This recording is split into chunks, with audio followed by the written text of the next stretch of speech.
Peace. Yo, what's up, guys? What's up? This is our NFL playoff edition of the Crossover Sports Podcast. We are loaded up and ready to go, especially after what happened last night with the Vikings Saints.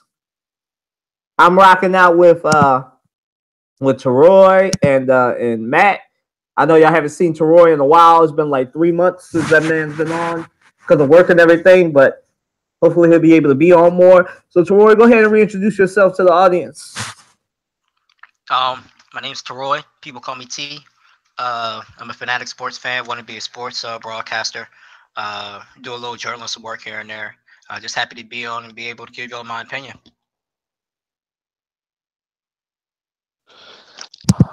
I'm Matt. Right. I'm Matt. Twitter handle at Small Red Horn. I'm at Ground Zero. I'm in Ground Zero, Louisiana right now, and I gonna lie, it hurts. It hurts. But let's get this started. All right, y'all. I said right now this is a Southern podcast because I'm the only Northerner up in here, even though both of Whoa. I'm from up north. I just live down south. Let's not forget. I know. You ain't let me finish. I said even though both of my friends / brothers are Northern bred, they're in the South right now. So even though they don't consider themselves Southern, technically, I'm from South Carolina. I grew up in Philly. I said even though y'all are Northerners by heart. You were born in South Carolina, but you were raised in Philly. You're Northerners by heart. You're in the South right now. Y'all both are in Ground Zero. Teroy's near Jacksonville. You're in Shreveport. I mean, Jacksonville is ecstatic. New Orleans, the New Orleans area is recovering. But yeah. All right, y'all. We kind of talked about it off air, but so let's get into it now. Your reaction to the first walk-off touchdown. I know this is a buzzword for Matt. Walk-off touchdown in NFL playoff history. Teroy, go ahead. First of all, I'm gonna give credit to the Saints. I feel like they did an amazing job coming back. It wasn't easy to come back from where they were down. As far as the actual walk-off, it was bad timing. It was a misjudgment. I mean, he had him there, and what he should have did was he tried to clip him so he could stay in bounds, but he should have just went up and made the tackle. Like I was watching Undisputed earlier. You can't worry about whether he gets out of bounds and whether he gets out of bounds, they get a the field goal. That's on them. You have to do your part. He definitely didn't do his part, and it led to heartache. I just feel sorry for Drew Brees because he's getting older, and for them to come back the way they did, down 17-0 in that environment, is not easy. And they was able to do that. They was able to come back, and to just have that type of heartbreak I can only imagine what they're going through, because I definitely couldn't go through it. I'd be too distraught. Like, it's just, you had one play, and what he also did was when he sit there and clipped him, he also messed up his man on the backside, I believe. So he could have had a chance to try to get him too. And when he went down, it was just wide open. It's unbelievable how you just mistimed that judgment. But I mean, they believe in him. They drafted him with this. He was their second round draft pick. So hopefully he could come back and perform at a high level next year. But it's something that's going to live with him forever.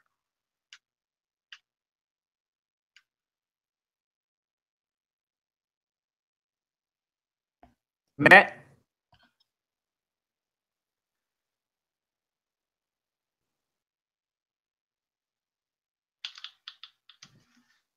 Matt, you there?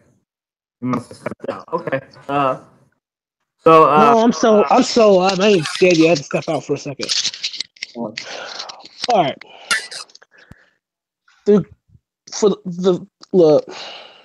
I'll be honest with you. I thought Nola was dead in the water in the first half. I really thought Nola was dead in the water, but that defense held up in the second half. But I agree wholeheartedly with T in the fact that you gotta do your job. You just can't hope to knock him out of bounds or something, because it looked like he clearly missed a hit. he clearly missed the hit or mistimed it or something. My thing is simply this: just and you're right on this one. Make the tackle. Just make the tackle. I don't care how pretty it looks. If it's a penalty, it's a penalty. But the thing is, you cannot let him score 61 yards like that. I mean, honestly, I would say, look, everybody was pissed off, but a penalty, but you just saved a 61-yard touchdown. Literally, you just saved yourself from 61 yards of heartbreak. You could have, but you didn't. But it was literally one of the most exciting football games I've ever seen in the playoffs, by far. So with that, I mean, I feel bad for New Orleans. I feel bad for this whole Gulf Coast area. I feel bad for my girl right now. She's trying to, like, be cool about it, but after looking at NFL memes, Facebook page, I mean, which they have no chill button. I mean, instead of saying who that, they say blue that. I'm like, that's just wrong. That's just y'all have no chill. But again, you have to do your job. You have to do your job. I mean, Bill Belichick tells all of his players to do your job. So it's no excuse. It's just no excuse. None.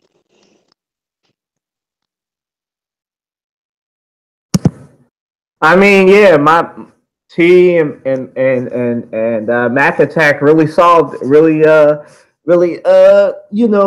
what I was thinking as far as this. I mean, listen, my reaction to the first walk-off touchdown in NFL history NFL playoff history, I should say, is this, man. I'm amazed. I mean, I was literally, we were talking about off air. Teroy and I were conversing about, he was asking me who I would rather face. And I was like, listen, to be honest, I'd rather face the Saints. They're easier to stop than the Vikings. Like, all y'all saw that game last night. Like, that drive was set up by the fact that Case Keenum was making throws that should have been intercepted, but somehow Adam Thielen, or as I like to call him, the white Plexico Burress, catches the ball when he shouldn't be able to catch the ball, and gets out of balance because he's just so tall. I think he's 6'4", 6'5".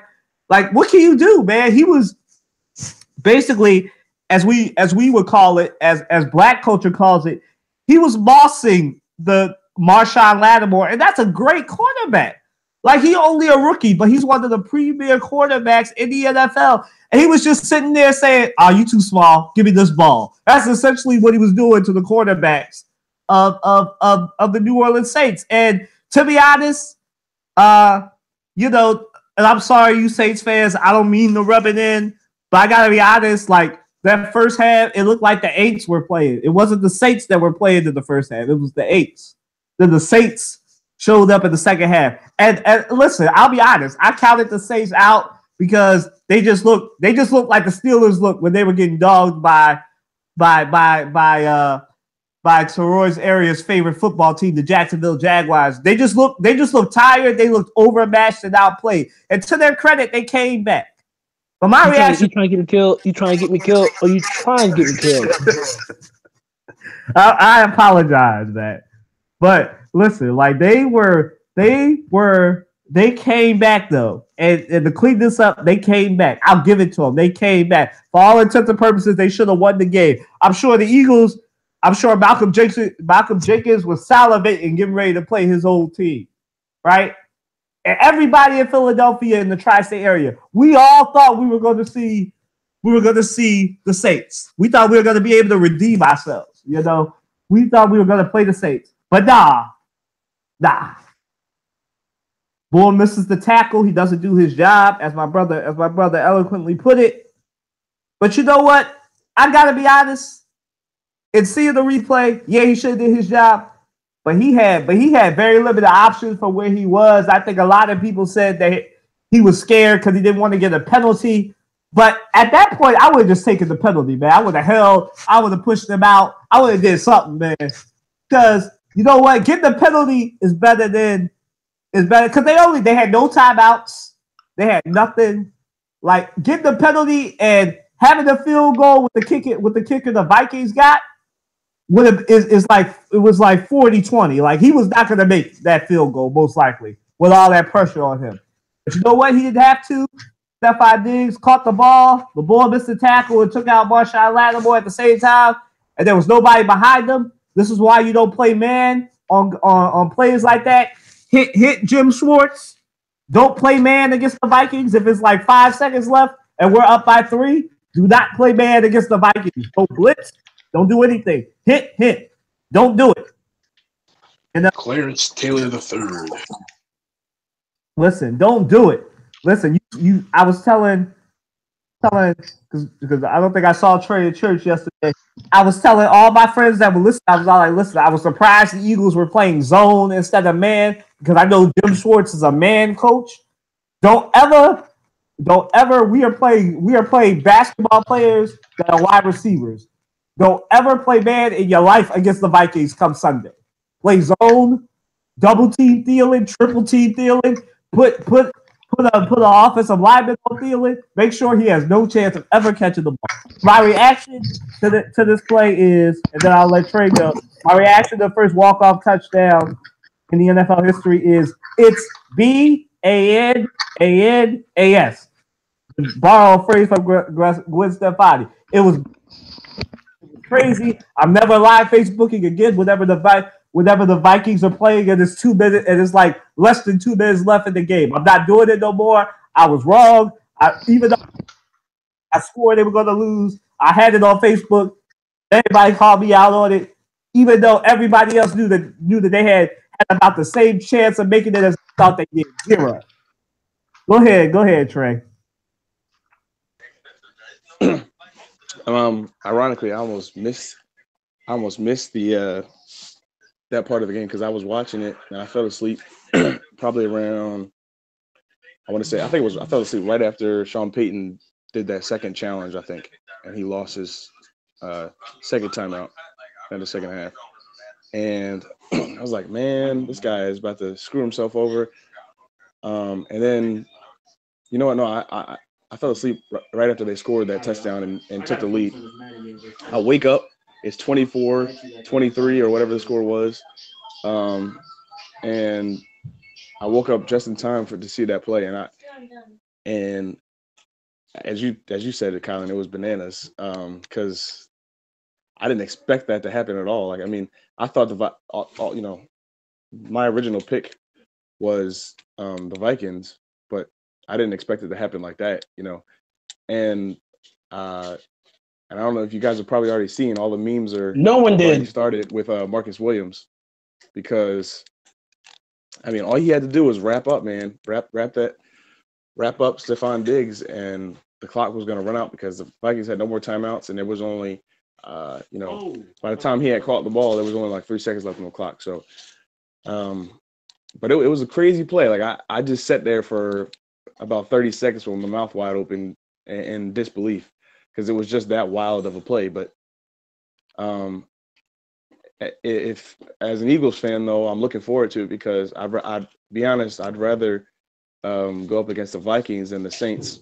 Now the Vikings defense did look good yesterday, and they've looked good all season. But I feel like in comparison, we match up very well because our teams are actually very similar now that Carson Wentz is hurt.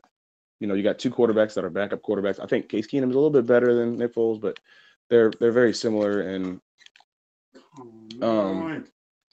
as far as defensive line goes, the Eagles match up pretty well there. I think the Vikings secondary is better, definitely better than ours, but I think we match up well in terms of what we can do defensively and offensively. So I'm looking forward to playing the Vikings in an NFC Championship game. And that game last night was pretty wild just to have it end on a last second touchdown like that. And like I said, I'm sitting there watching the game and my mouth was just wide open for 30 seconds or so after it happened because I was just in disbelief.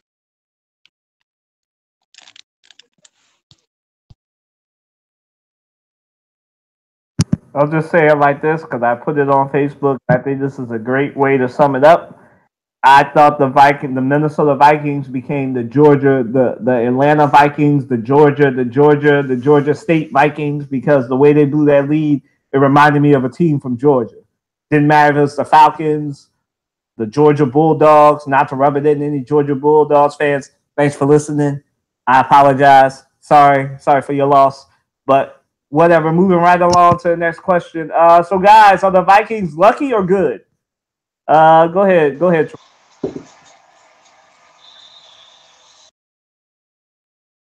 Matt, you want to start? The Vikings are lucky. Good, but they got lucky in that particular instant. I mean, they're good, but at the same time, I think the Saints exposed some of their weaknesses for them to be up 17-0 at home to basically almost blow it, and then to get that type of play that they needed was luck. Because if he tackles them in bounds, if he just goes up in the air with them, and he comes down with it and he holds them and pulls them to the ground, game's over. So they're good, but they're lucky. Do I feel like we could beat them? I feel like if you look at later in the game when they started to get pressure on Case Keenum, he started to become the Case Keenum of what we all thought he would be. So I feel like we can't get pressure on them. They're good. They're deserving of the number 2 seed, but at the same time, they're also lucky because they shouldn't have won that game.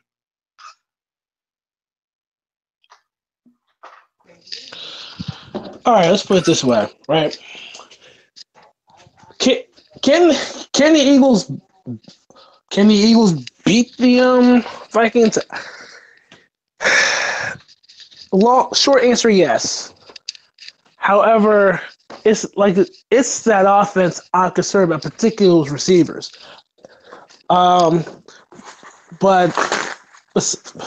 besides that concern, I don't look. We see that this is pretty much the Jeff Fisher Bowl. This is the Jeff Fisher game, and we've seen Nick Foles kind of sort of go back to his old self and his old form because I'm hearing the fact that he was overthinking about his mechanics, so he's just going out there and just playing the game.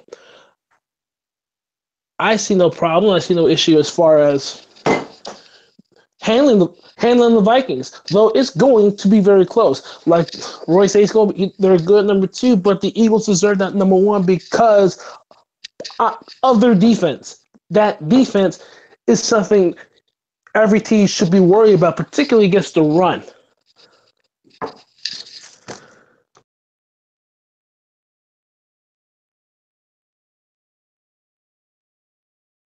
Go ahead, Trey. I think it was a little bit of luck, but I think any good team in the playoffs or in the regular season needs a little bit of luck to win. So, I mean, because any other player could have caught the ball and then fell down, but Stephon Diggs didn't catch the ball and fall down and then end up losing the game. He caught the ball, held his balance after he caught the ball, turned around and ran into the end zone. So I do think there's a little bit of a luck involved in that. But at the same time, the Vikings are a very, very good team that plays, tremendous defense all season. So it's and when I mentioned that I'd rather play the Vikings, it's not that big of a margin between the Saints and the Vikings, to be honest with you, because Vikings defense is very good, and the Saints defense is very good. I think what scared me most about the Saints was more so their offense than their defense. But I'm looking forward to playing the Vikings, and again, the same thing with the Eagles. Think about all the plays that should have been turnovers in that first half, where we had you had the fumble on the goal line. Jay Ajayi fumbles on the first play of the game, or the second play of the game. So there's a lot that went wrong in that game for the Vikings, but they still won. you know, and good teams, you know, they weather the storm and come out with the win. And so, in my opinion, there was a little bit of luck involved, but definitely the Vikings are they deserve to be in the NFC Championship game because of how they played all season long. Regardless of whether they blew that lead, they did end up winning the game. You know.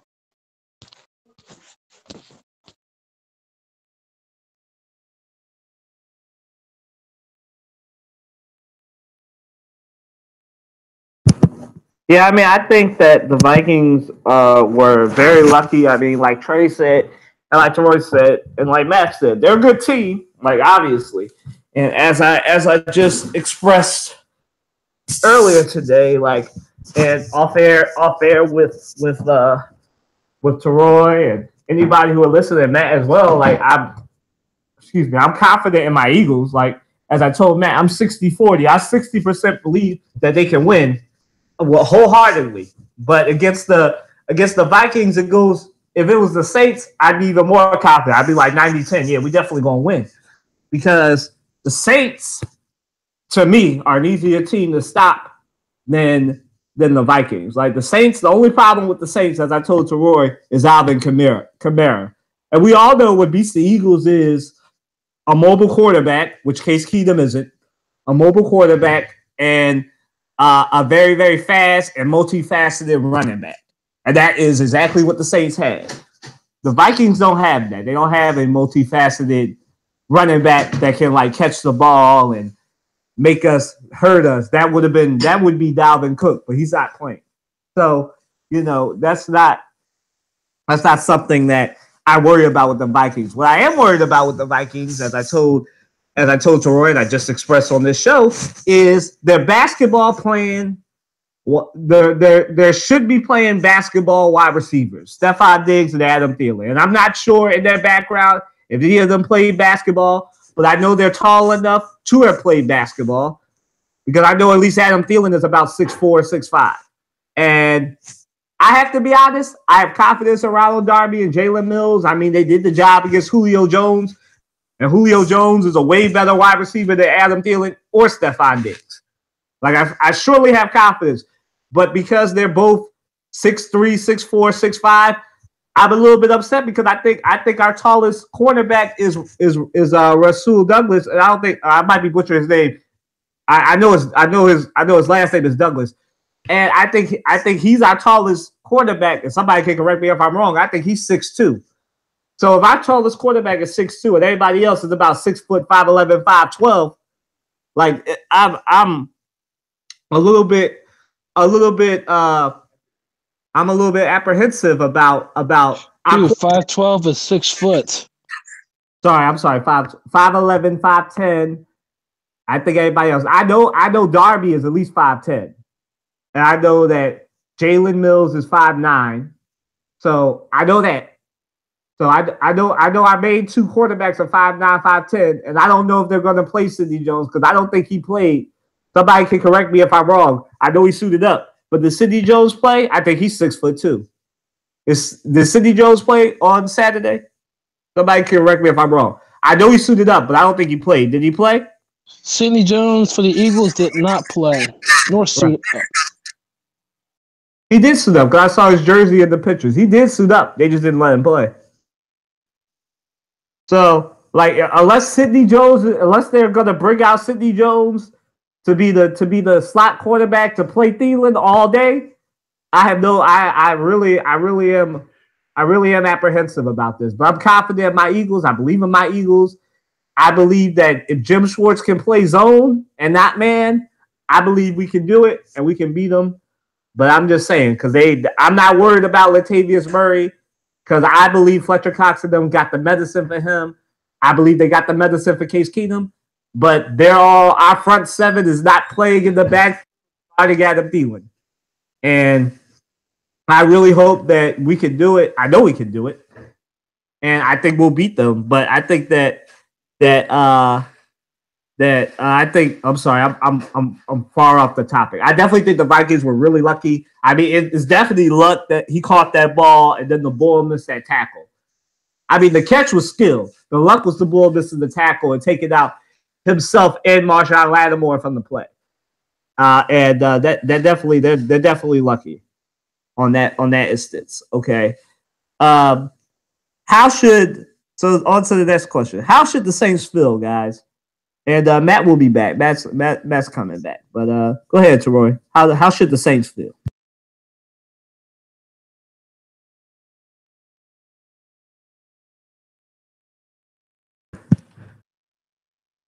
Teroy, you there? Yeah, sorry about that. I always have my microphone on mute. The Saints should feel like if I'm Drew Brees, I feel like I got robbed. I mean, like I don't like he like me and him are two different personalities. I'd have been totally upset because to do what he did and still to do what they did and still lose, it just hurts. It has to hurt because they were so close, needed to get done accomplished, and they just wasn't able to do that. I mean, for Drew Brees to be down 17 points and then for them to come back the way they did, I mean it's hard to do, especially against that defense, especially in their building, and then just to lose it on the final play. Because you got to remember, it's not like they took the lead and then Minnesota didn't take the lead right back. Minnesota came back, made a field goal. So then the Saints went right back down to get a field goal. I'm thinking game's over. I'm thinking there's no way in the world they're gonna come back. They're gonna come back and win this game, and they did. I mean, it's definitely heartbreaking. If I'm a Saints fan, I'm in disbelief right now. I'm in shock. I'm in total disbelief that we lost the way they lost because this shouldn't have happened like that. They should be going to the NFC Championship game.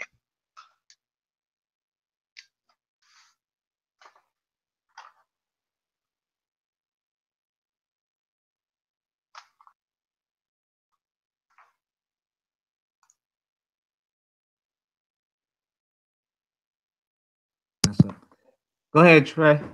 Matt, go ahead, Matt. You back. We're on how should the Saints feel? And watch yourself because you live with a Saints fan.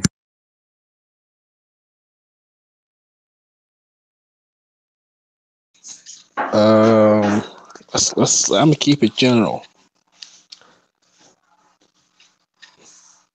Think about this. You just had a lead. You just took the lead. And you have one timeout left.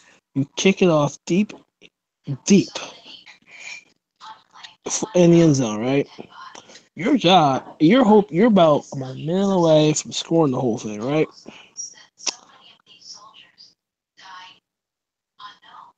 Only to see just taken from you and run the other way. Remember when Rondé Barber picked off Donovan McNabb as we were marching down the field to go to the Super Bowl? Remember that?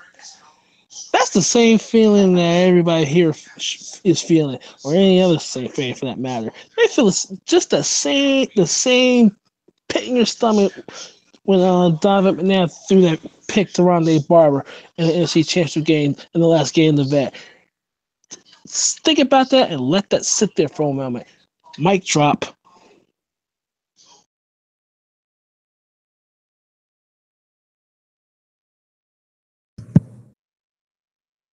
Go ahead, Trey.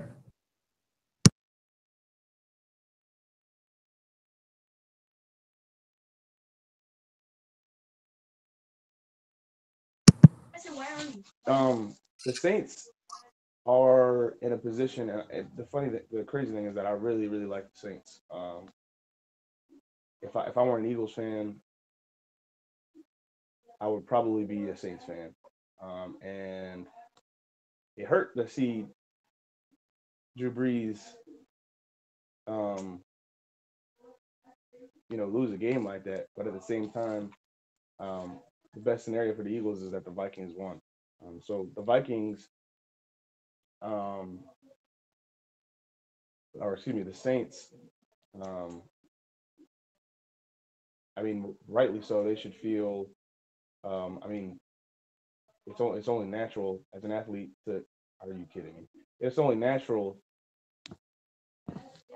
It's only natural to feel be upset, and kind of you might. And I know for a fact from playing basketball, it's a different sport, but same dynamic in terms of losing games. You want to blame the refs. You want to, you want to blame shift on other players. You look at little minor things. This person missed this block. This person did this, and that's why we lost the game. But the Saints, they were down by 17. Drew Brees brings them back, and I think in this scenario, really a lot of blame goes on their defense for the fact that they were down by 17 points, but then again they were down by 17 points because the offense didn't put up any points. So the Vikings are, or excuse me, I keep saying the Vikings. The Saints should feel, in the very least, or at least Drew Brees should be slighted. Feel slighted because he knows that. You gotta be kidding me. That they should have won the game because he brought them back, and then the defense didn't do their job. But it's a team sport, and I know Drew Brees is not gonna, blame shift. He's just. I mean, I didn't see in a press conference or anything, but I'm sure he would say, that we didn't play well enough to win.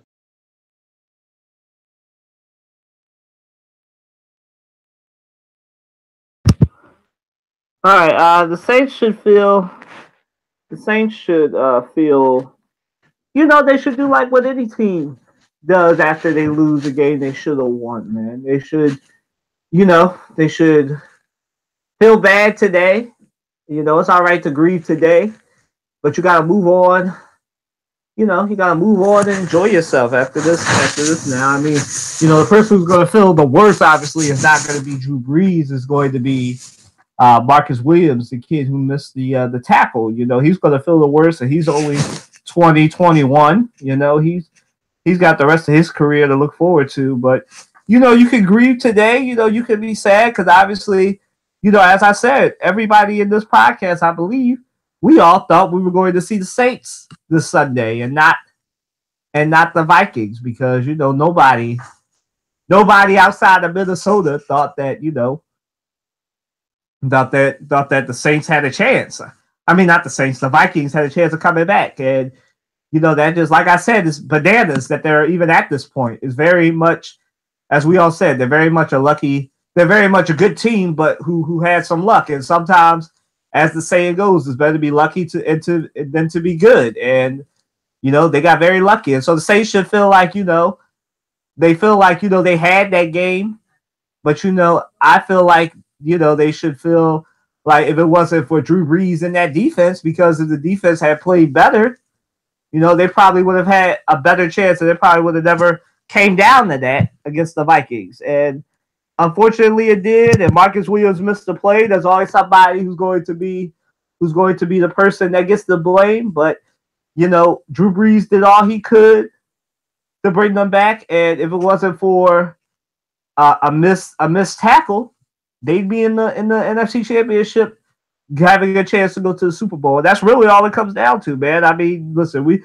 all can talk around it. We can be analytical and everything, but obviously, the Saints are one missed tackle away from facing the Eagles today, but it didn't happen. And so the Vikings are going to play the Eagles on Sunday at 6:30, and that's what we have to be ready for. But the Saints should feel, like I said, that they were one missed tackle away. And I don't mean to make it sound like it's all on that kid, because obviously, like I said, there's a whole 58 minutes that happened before that, before it even came to that. But they should feel, like I said, they should feel like they were a missed tackle away from going to the NFC title game, and that's really all you can really say. And the Saints did all they could, but like I said, if it wasn't for that defense not showing up in the first half, they might have had a better chance at beating the Vikings, and it may not have had to come down to that. So moving right along to our next question. Were the Steelers our favorite city on the western part of the state? Were the Steelers looking ahead to facing the Pats? I'll start. Yes, they were. This is a prime example of why you don't talk in the playoffs before you have a matchup, especially against a team that slapped you in the mouth in the regular season. You know, this is a prime example of why you don't talk and why I am glad. You know, like I said, I am a sportscaster, sports journalist first, but in this podcast, a lot of times I play both roles, but I'm accessing the fan side of me right now. And then I'll go back to being the analytical journalist. But, you know, I am so glad the Eagles don't have talkers in their locker room now. I'm glad that everybody on the Eagles is quiet. They don't say nothing. They don't come in here and say, yo, we're going to spank the Vikings and give the Vikings bulletin board material before Sunday night. And I know I'm speaking too soon because it's only Monday, so I'm going to knock on wood that nobody in the Eagles organization says anything that'll motivate the Vikings to beat them come Sunday night. But I hope that, you know, the Eagles are the ones that get the bulletin board material just like last week. You know, they're 3.5-point underdogs already, and it's only Monday. So just use that as motivation. But anyway, I definitely think the Steelers looked ahead. They looked past the Jaguars. They thought it was a given that the Jaguars would come down there and just roll over for the great Ben Roethlisberger, Antonio Brown, and Le'Veon Bell. You know, and I think Le'Veon Bell incorporated how the Steelers were feeling because, you know, listen, we're going to get to this in a minute, but I don't think this is Mike Tomlin's fault. You know, you can coach him up all you want, but you can't. Matt is the one, I think, out of all of us who's better coach, so he can speak to this more than I can. But as a player, you know, my coach can say what I used to play. I used to play basketball and track. Our coaches could say anything they wanted, but it was up to us to execute, to run our race, to make the plays on the court and on the court to put us in a good position. Our coaches could say anything, but it was up to us to make the plays and to win the games. And that's what happened. The Steelers didn't execute. They played like they had given up, or like they just were looking past the Jaguars. And you can't do that to a team that's used to losing like the Jaguars. Like, this is new for the Jaguars. The Jaguars haven't been to the playoffs since 1999. Like, you know, we were all very, very young the last time the Jaguars were in the playoffs. Like, it was a whole new decade the last time the Jaguars were in the playoffs. So let's be real. Like, the Steelers definitely looked past them, and they got what they deserved. They looked past. This is what happens when you look past a team and you talk your stuff about a team that you got to wait a whole nother week to play. Like, you don't look past opponents. You really don't. You don't look past opponents, especially not in the NFL playoffs, especially not when you face Leonard Fournette, Calais Campbell, and Jalen Ramsey. You know, nobody talks in the NFL more than Jalen Ramsey. You know, he got a mouth on him, but he can back it up. Mike Mitchell and the Steelers couldn't back up what they was talking yesterday. Le'Veon Bell should have been worried about running over the Jaguars' defense, running through Ndamukong Suh and them. Oh, not Ndamukong Suh, my bad. Wrong for the team. Running over Calais Campbell with them on that defense. And not worrying about, oh, I think the Steelers need to sign me to a long-term deal. What you talking about that during the week when you got to play the Jaguars for? Stop it. This isn't on. I've seen people on ESPN and Fox Sports want to put this on Mike Tomlin. This isn't on Mike Tomlin. This is on the players for not executing. And I know we're going to get to that in a minute, but I'm just saying they definitely did look past them. They thought the Jacksonville Jaguars would just roll over because they were facing the mighty Pittsburgh Steelers, and they didn't do it. And good for Jacksonville. Go ahead, Teroy. You're at ground zero for them. You're not far from Jacksonville. You go ahead and tell us how they feel it over there, down there.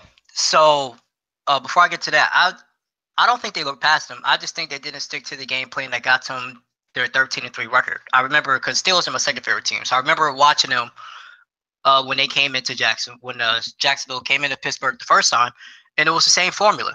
If you know Jacksonville has a great pass defense, but not a great run defense, you control the clock. I don't know why they didn't run Le'Veon like that. Big Ben with the interception and then the fumble. That hurt as far as turnovers. There was a lot of fans in Jacksonville. Like, if you listen to like the ESPN station out here in Orlando that covers Jacksonville, there's a lot of people that didn't think Jacksonville was going to win the game. And they said the only way Jacksonville wins the game is if Blake Bortles makes throws. And he did exactly that. I felt like they put themselves in too deep of a hole, and it was too much to come back. And whenever they cut it down to a touchdown, Jacksonville had to answer. As far as to your saying that Mike Tomlin, this isn't on Mike Tomlin, I don't think it is on Mike Tomlin, but I feel like that onside kick didn't help. If you have 2 minutes and some change left, you just cut it down to a touchdown. If you didn't think you could stop them from going 80 yards, I don't know why you're kicking an onside kick. Because now, then the players touch us. So now all they need is 9 yards and they ain't field goal range. That's exactly what happened. I feel like they should have kicked the ball off and you just let it play out. I feel like even if they would need at least 4 first downs to get into field goal range. And I don't think they would have got 4 first downs. I think they would have been able to get the ball back with a chance to win the game. But having that onside kick and them not getting it didn't help, because now you're basically giving them a 2-score game. And who knows, they might be able to score a touchdown late to tie it and goes in overtime. But the defense didn't play well. Big Ben struggled early. They put up points late. But you can't front a team 21 points and expect to win the game. I don't care if it's the Jaguars. I don't care if it's the Cleveland Browns. This isn't basketball. It's football. And you can just control the clock. So I give credit to Blake Bortles. I give credit to Leonard Fournette. He did in there and did exactly pretty much what he almost did the last time they played him. He put up big numbers. Blake Bortles actually looked like a really decent quarterback. He made the plays that he needed to make in order to win the game. If you have to really look at it. The Steelers didn't force a 3-and-out all game. So I don't know if that's Jacksonville or if that's their defense. But as a whole, they didn't play well, and I felt like they didn't stick to the formula that got them to the 13-3 record. Because after they lost to Jacksonville, the week after they went and played Kansas City, and then it became a Le'Veon Bell heavy offense. And I felt like that's what they should have did again to control the clock. Was a bit a Le'Veon Bell heavy offense. And he didn't even really touch the ball like that. So more power to Jacksonville. I don't want to say they overlooked their opponent, but I did talk to my best friend about it. I was like, y'all need to be careful because y'all play down. I think they played down to their competition, because I don't think Jacksonville is better than Pittsburgh. And I felt like they didn't need to put I don't want to say a maximum effort, but I felt like they could just go ahead and win the game. And when they got down 28-7, I knew they wasn't gonna come back to win. Even if it is a one touchdown game, front of the team 21 points, that's too much to overcome. That's way too much to overcome. But congrats to Jacksonville. They're static down here. I haven't listened to the radio yet, so I'm not sure if people are picking them to beat New England. But in my personal opinion, if they come in and play the exact same way that they played against Pittsburgh, then they're going to the Super Bowl. Because I think Pittsburgh has the better offensive. Pittsburgh has the better running backs, the better wide receivers. So I felt like if you can get pressure on Tom Brady, which has always been his Don't you mean New England? Yeah, sorry. I felt like if they can get pressure on Tom Brady and force him into some mistakes, they can go ahead and win the game. As long as if Blake Bortles plays the exact same way he played last game, they'll go to the Super Bowl.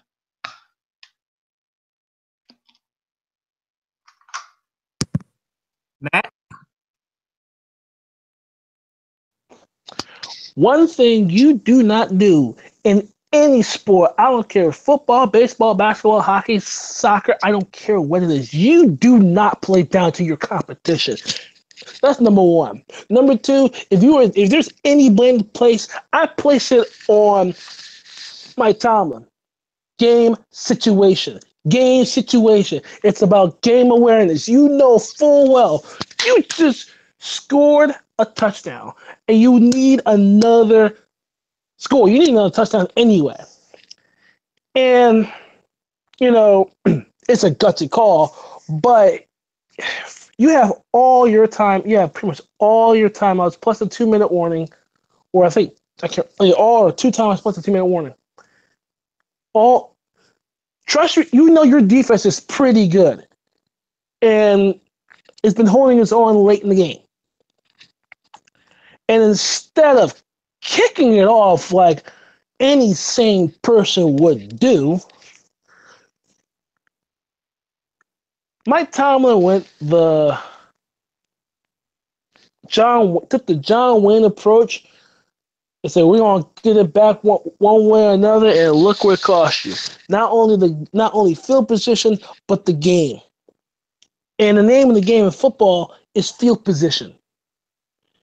Now, I only watched the second half of the game, but I agree with Troy's assessment that coming back from a big hole and a big deficit is not easy to do, but it can be overcome. I mean, take a look at New England last year. I mean, 20-3,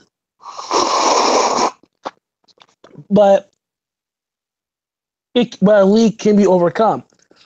And all you had to do was stay the course. Now, I was surprised even the fact that they kind of Pittsburgh kind of sort of abandoned the running game. I'm like, look, I understand when you're down like 3 scores, you're kind of inclined to start throwing the football. But in a close game situation like that, you have to know situational game awareness. You have to know as a coach, and this is me speaking from a coach. What's the situation? What's your situation right now? Okay, you know what? I know for a fact, trying to execute an onside kick is on the list of high difficult things to do. It's hard to execute an onside kick, let alone execute onside kick, then recover it. It's hard to literally, you have to find a way to make sure the ball dribbles just right to get the right bounce so your team, the kicking team, has an opportunity to get set ball past 10 yards. That is hard to do. By doing a risky thing like that, you will give up field position if you don't execute. So instead of kicking the ball off like any sane person would do, and honestly, that's what the Saints did, they kicked it off. You took an onside kick, you lost it, you get in the field position, next thing you know, you burn your timeouts, and they still hit the field goal. Game over. Game over. The game is really over. You just gave up the game. 10-point lead, and you throw 5 touchdowns. Great for Ben Roethlisberger, and you still lost. So I'm sorry. You can blame on that's a whole lot of blame to go around. A whole boatload of blame to go around. But the biggest blame of all goes to the coaching staff, particularly Mike Tomlin, because he knew the fact that you down a touchdown and you need another touchdown. And you with football in the football world, little over 2 minutes is plenty of time. Plenty of time. Plus you have the 2-minute warning and your timeouts. Plenty of time. All you need is your defense. They're gonna run the football anyway. You know they're gonna run the football. You know they're going to run the football. They are going to run the football. Because by throwing the football, you run the risk of an incomplete pass and you stop the clock. So everybody in the building knows you kick it up, they're going to run the football. But no, you have to be Mr. Genius. You have to be Mr. So-and-so that, I'm better than everybody else. I know what's going on. Next thing you know, look at you now. You are home on the western side of Pennsylvania, just like everybody else in the NFL. Good job, sir. Good job. Before Trey goes, they ruined our all Pennsylvania Super Bowl dreams. Go ahead, Trey. While I did not watch the game, I was keeping up with it. And I mean, my pick from the jump was the Jaguars. I felt like not only had the first time the Jaguars played the Steelers in the regular season, I think not only had they gotten into the Steelers' head, I think not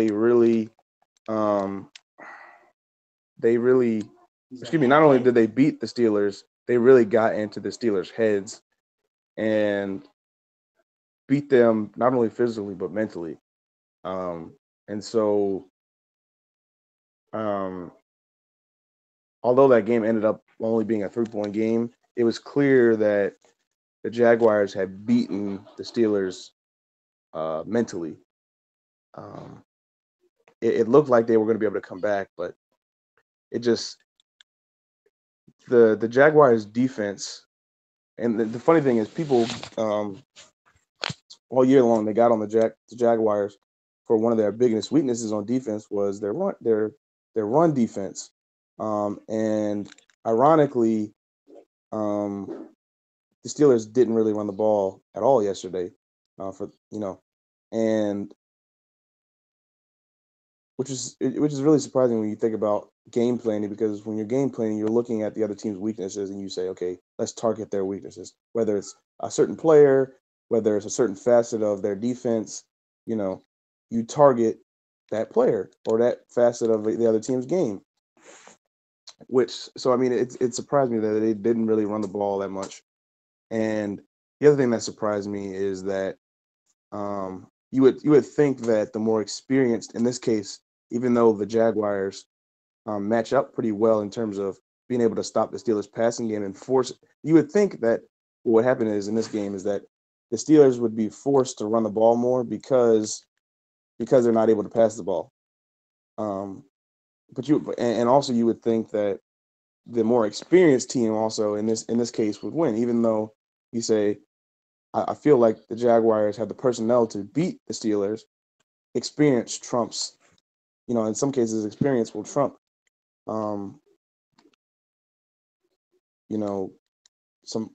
form of talent or whatever the case may be. So I was really surprised to see that the Steelers lost the game. And although I had picked the Jaguars to win the game, it just the fact that they lost that game also, it kind of crushed our hopes of having an all Philadelphia Super Bowl. So all Philadelphia though. All Philadelphia though. Really? All Philadelphia? All Pennsylvania Super Bowl. And I do put a lot of blame on Mike Tomlin because he's the coach, and as Kylan was saying, you can only coach up guys so much, which is true. At the same time, however, your job is to make sure that they're prepared and draw up, the best game plan to put your players in a position to win, and he didn't do that. He should have been running the ball down the Jaguars' throat, and he didn't. He thought, we can take it. He thought that they could take advantage of the Jaguars' passing game, and it didn't. I mean, they ended up putting up 42 points, but there was no rhythm in their game, So, I mean, that's really all I got to say.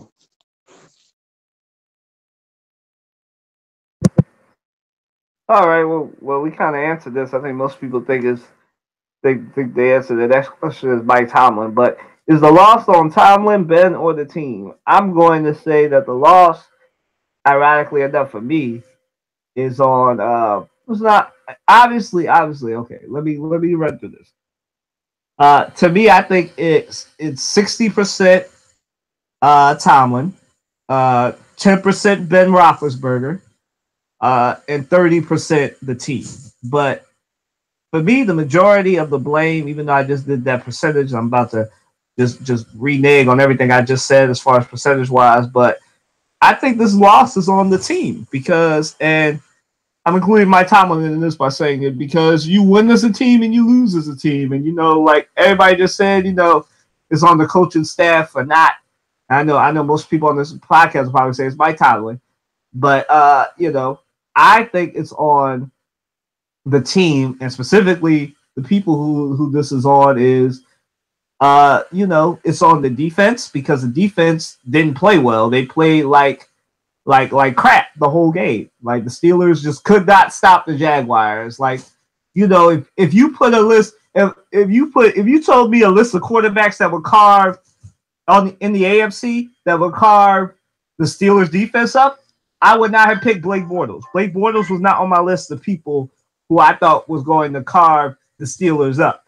Like I would say, okay, of all the quarterbacks in the playoffs, I would say, okay, Tom Brady would definitely carve them up. I would have said I wouldn't have said Marcus Mariota would carve them up. I wouldn't have said I probably would have said Alex Smith would have carved them up. You know, there's only two quarterbacks in that whole league that I would have said would have carved the Steelers up, and Blake Bortles is not in that list of two quarterbacks. That would be Alex Smith and Tom Brady. But you know, it wound up being Blake Bortles, like Troy said. Blake Bortles made the throws that he needed to make, and as everybody saw who watched that game or watched the highlights, Blake Bortles didn't play like the bum a lot of America outside of Jacksonville think he is. You know, it's like I put on my Facebook yesterday and on my Twitter. If you would have told me that that the guy who everybody said was a bum these last 3 or 4 years, however long he's been in the league, I would have said, from what I'm seeing, y'all must be lying, or he made some improvement. You know, and because obviously he's a better quarterback than most people believe he is. And it doesn't look like if they make it this far, even if they don't make it that far to the Super Bowl, like I think they have their quarterback of the future. I don't think they need Eli Manning if Blake Bortles can keep making the strides that he showed me he can make since I've been watching the playoffs. But, you know, like I said, this is on the team. And more importantly, it's on the defense, on the defensive coordinator, because as I've said, you know, we knew that Pittsburgh was weak as far as in their secondary, but we thought their front seven was deadly. I mean, listen, I had called that, you know, somebody was going to exploit the fact that Ryan Shazier wasn't there. They have nobody who can stop the run on that defense. I didn't think it'd be Jacksonville. I was saying that in my barbershop the other day because my barber's a huge Pittsburgh Steelers fan, but even he knew Ryan Shazier would be a huge loss. And I think that's what happened. They would miss Ryan Shazier, and it came back to bite them, missing Ryan Shazier on that defense. And the fact that their secondary isn't as good as most people think their secondary is. Don't let that 13-3 record fool you. You know, even though the Steelers were very good at sacking the quarterback and causing turnovers, that secondary, if you watched any Steelers game, you would have known their secondary is not as strong as they think it is. You know, and that's what came back to bite them. Their secondary, their inability to stop the run because they were missing Ryan Shazier. So to me, it's more on the team and that defense, the reason why they lost, than Mike Tomlin or Ben Roethlisberger. Even though Ben Roethlisberger did throw an interception and fumble the ball, which he never does, but you know, I think it's more on the defense and the team than Mike Tomlin or Ben Roethlisberger. Go ahead, Trey. I mean, not Trey. Troy.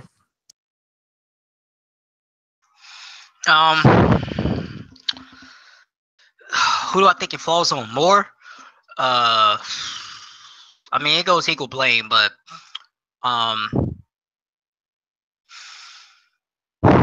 Big Ben played a great game. But if Big Ben doesn't turn the ball over, they probably win the game. Like, even if you look at it between when they played them, and I want to think it was in October, and when they played them now, that's 7 turnovers he had against the team. Jacksonville has, but it also falls on Mike Tomlin, because Mike Tomlin has to be better in certain situations. Like on that 4th and 1, why are you trying to pass it instead of doing a QB sneak with Big Ben? He probably gets it. You're probably going to score. That and the onside kick is just something that I'll never if I was a player, I'll just never get over. Like, if you have to punt the ball off. I mean, you have to kick the ball off and let your defense make a stop. I mean, they're missing a run, which is very true, but they're missing Shazier, which is very true, but you know they're not going to pass the ball. So you load the box, hope to stop them. And if you lose that way, you lose that way. But I'd rather lose that way than try to go for an onside kick, and you don't even get it. And then on top of that, it hits the player. So now all they need is 9 yards to kick a field goal, which they did. So I felt like that right there put them at a disadvantage, because if they were able to kick the ball off, get stopped, now you're looking at pretty decent field position to where you go down and try to tie the game. So I feel like it's on both of them. And also I just feel like it's game plan. I'm just really trying to figure out why you don't get the ball, why Le'Veon isn't involved like that. It's the same way they lost the last time, the exact same way. Le'Veon really wasn't involved in the game like that. The reason why when they turned their season around was because it became a Le'Veon Bell offense, and I felt like that's what they needed to do, and they didn't do that. And that's what hurt them down the stretch. So I think it's a mix of both. I think Big Ben and Tomlin deserve equal blame for the loss, and the defense, because the defense played horrible. But at the same time, Jacksonville did score off a pick six, and they did score off their turnover. So you can't give a good team, if you like, that's the way I look at it. Every team that's in the playoffs is in there for a reason. So you can't give a team that you're already talking trash on any more ammunition to beat you. And then on top of that, when you're turning the ball over, it's definitely not helping. So you have to play mistake-free football, and they didn't do that. And I think that's another part of the reasons why they lost as well.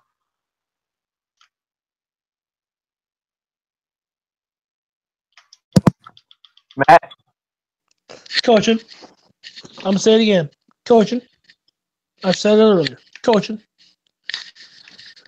As a coach, your job is to prep your guys to play the game. That is your job. Your job is to put your players in a position to be successful. I felt as though that Pittsburgh did not do a good job of that. Now, game within the game does change per situation. However, as a coach, you gotta put yourself in the best situation possible. Now, if you know full darn well the Jacksonville run defense isn't that good, I got a question. And I put this to the panel. If your opponent's run defense is not that good, would you run the ball and stuff it down their throats? I'm just wondering, would you? Because I know I would. So, yeah, I will run the ball. Yeah, I think everybody would say run the ball. exactly. So, if that was the case, why'd you go away from that? Now, Jane got away from you. That defense made Leonard Fournette look like Emmitt Smith out there. Okay. However, and I go back to this game situation. You players play, coaches coach. It is what it is. That game was more on the coaches than anything else. Now it's not. I'll be honest with you. It's not going to call for his job, unlike other places, because it's the Pittsburgh Steelers. They've only had like 3 coaches in the last 50 years. So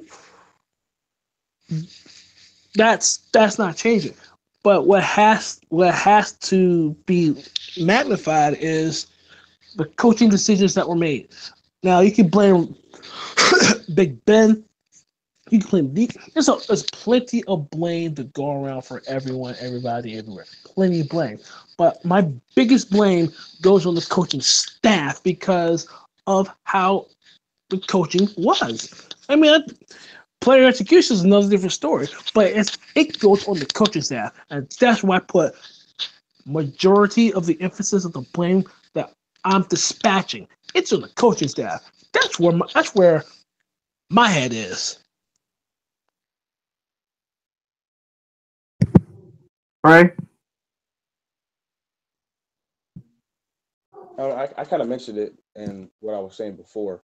I give a lot of blame to the coach because the coach's job, as Matt was pointing out, is to put his players in the best position to win the game, right?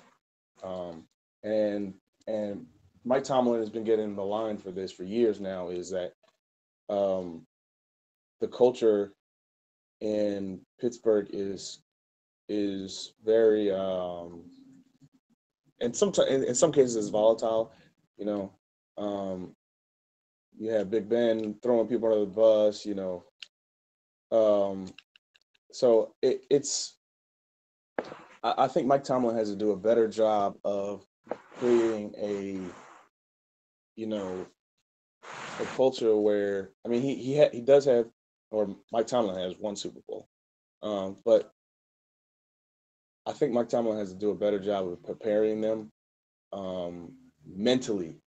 Physically, they were there. Big Ben had a great game, but as Teroy was saying, if Big Ben doesn't turn the ball over, they probably win that game. Because if you look at the end score, it's 45-42. That's only a field goal. If you don't give the Jacksonville Jaguars extra ammunition, I mean, like I said, I firmly believe that the Steelers are the better team. It just so happened that that today, that yesterday they weren't the better team. So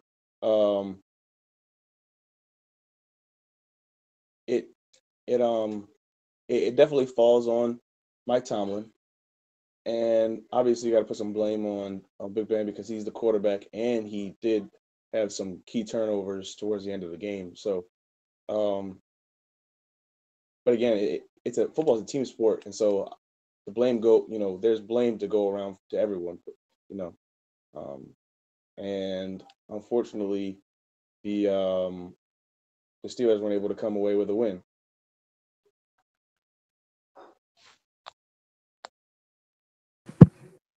All right, y'all. Moving right along. This one can be a yes or no. If you want to give them more, you feel like you can give a more detailed answer, you can. But are the Jags a threat to the Pats? I'll start. Yes, they are because they do. They do what all the teams that have beaten the Patriots do. They run the ball, and if you remember how you beat a Bill Belichick offense, you run the ball, you control the clock, and you sack Tom Brady. And the Jacksonville Jaguars defense definitely have the tools to do that. They have Jalen Ramsey, who's a shutdown corner, so he can shut down the wide receivers who, they don't really have a number one wide receiver. Their number one option is Rob Gronkowski, and we'll see what happens and if their middle linebackers can shut that down. But, outside of that, if you sack Tom Brady, and we know the Patriots don't really have an offensive line, so if you sack Tom Brady, I mean, the Jacksonville Jaguars could definitely be a threat, like I said, because they run the ball, they control the clock, and what they major in is sacking quarterbacks and causing turnovers, and you can definitely do that to the Patriots. So yes, the Jaguars are definitely a threat to the Patriots. Now, am I going to pick them? Well, I have until Saturday to figure that one out, but the Jag, to answer the question, the Jags are definitely a threat to the Patriots. Go ahead, Troy. Yes, the Jags are a threat to the Patriots, and I think the Jags are more of a threat to the Patriots than what the Steelers are, in my honest opinion. The Jags, like you said, the Jags do everything well that they need to do in order to beat the Patriots. The only key thing for the Jags is can Blake Bortles put together another great game? Like, if you honestly look at it, if they just had like a quarterback like Kirk Cousins, Jacksonville is probably one of the best teams in the NFL, in my honest opinion. The only thing really missing is the quarterback. They got some pretty good wide receivers. They have a decent O-line. They have a good running back. They have a stout defense. All they needed was just the it's just quarterback play. And I do feel like they can be a threat to beat the Patriots. To me, it just depends on how they come out the game early, because it's so much more than just playing the Patriots. It's more like they get into your heads. Now you think the game's going to go, and then bam, that's how the game's going to go. I feel like that kind of happened with the Titans. So if the Jazz could come out, control the clock early, just like how they played against the Steelers, but they need to do more ball control. So I will run it down their throats, because they don't stop the run that well either. Run it down their throats, take up as much time as you can. One of the best defenses is to keep Tom Brady off the field. So the more you could do that, the better. I do think Jacksonville wins this game. They have nothing to lose. I mean, the Patriots came in and beat the Titans, and I feel like they would rather play the Jaguars than play the Steelers, and I think the Jaguars are going to be able to shut down Tom Brady, but at least hit him. They're going to be able to hit him a lot and put pressure in his face. And when you do that against Tom Brady, you have a great chance of winning. So I do think the Jazz can win this game if Blake Bortles plays well, and I think Blake Bortles plays enough to get them to the Super Bowl.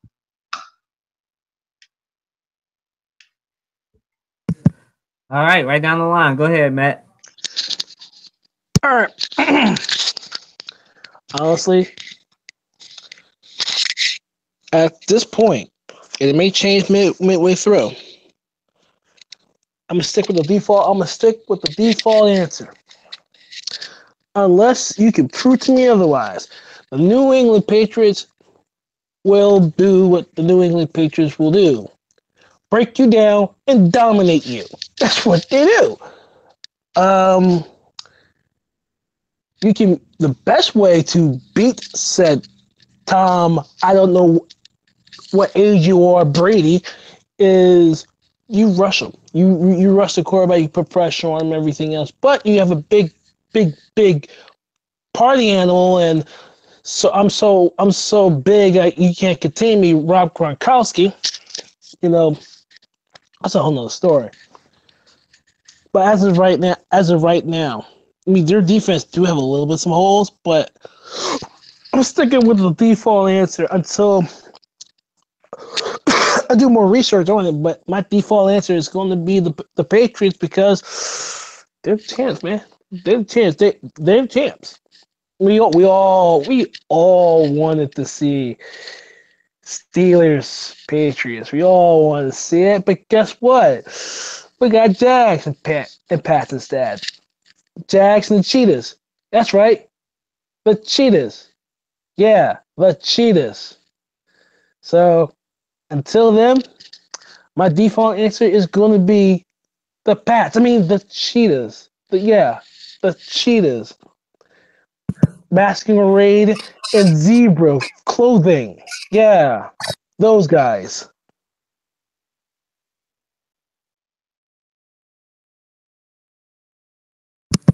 I get it. I get it. Go ahead. Go ahead, Trey.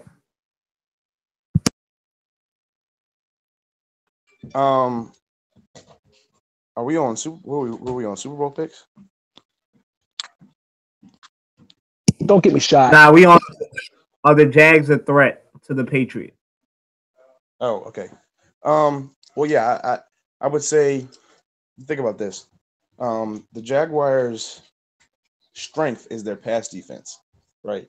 Um, Now the Patriots have the ability to run the ball, right? You have Deion Lewis, you got Brandon Bolden. They had scored a touchdown against the Titans. So they have weapons in the run game and in the passing game. The Steelers do. I think what the difference between the Jaguars and the Patriots is however, is coaching. I do like Doug Marrone as a coach, um, and he's done a great job with the Jaguars this year with, I think, a mediocre quarterback, but a great defense. Um, I I will say, and we know this to be true, is that one of the weaknesses of a lot of it seems the weakness of um, Patriots teams and their defenses are mobile quarterbacks. However, Marcus Mariota is probably one of the most mobile quarterbacks, probably the most mobile quarterback, I would say, in the NFL right now. With his ability to not only make plays, inside and outside of the pocket, but you know, to take the ball and run with it, and even take the ball to the house. So it's clear that they were able to manhandle. The Patriots were able to manhandle that Tennessee Titans defense, who actually played very well. And so I think that the Jags are somewhat of a threat. I think we might see a game. It might be a close game going into the third quarter. But I think, it might even be a close game. Excuse me, it might be a close game going into the fourth quarter. But I think in the fourth quarter is where the Patriots will take over and win that game. And then I think we're gonna end up having the Eagles Patriots Super Bowl again, which I want and I don't want, because I don't believe I would like to believe that the Eagles can beat the Patriots, but in reality, I think that the Patriots are they're better coached. I don't think they have the better defense. They don't have the better run game. Obviously, they have the better passing game. But I think in terms of matchup, we do match up pretty well against the Patriots. Um, but I think our weakness in the passing game would actually be our downfall against the Patriots, um, especially with somebody like Deion Lewis being such a threat in the passing game. But again, I do believe that the Jaguars have the ability to make in the AFC Championship to make it a game against the Patriots. But I think experience in this game in particular will trump,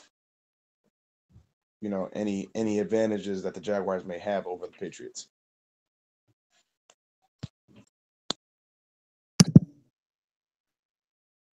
Okay. So moving right along to the game that we're tuned into. Did the Falcons, we tuned into all of them, but the one that held the most importance to all of us. Did the Falcons lose the game or did the Eagles take it from them? I'll start. The Falcons, listen.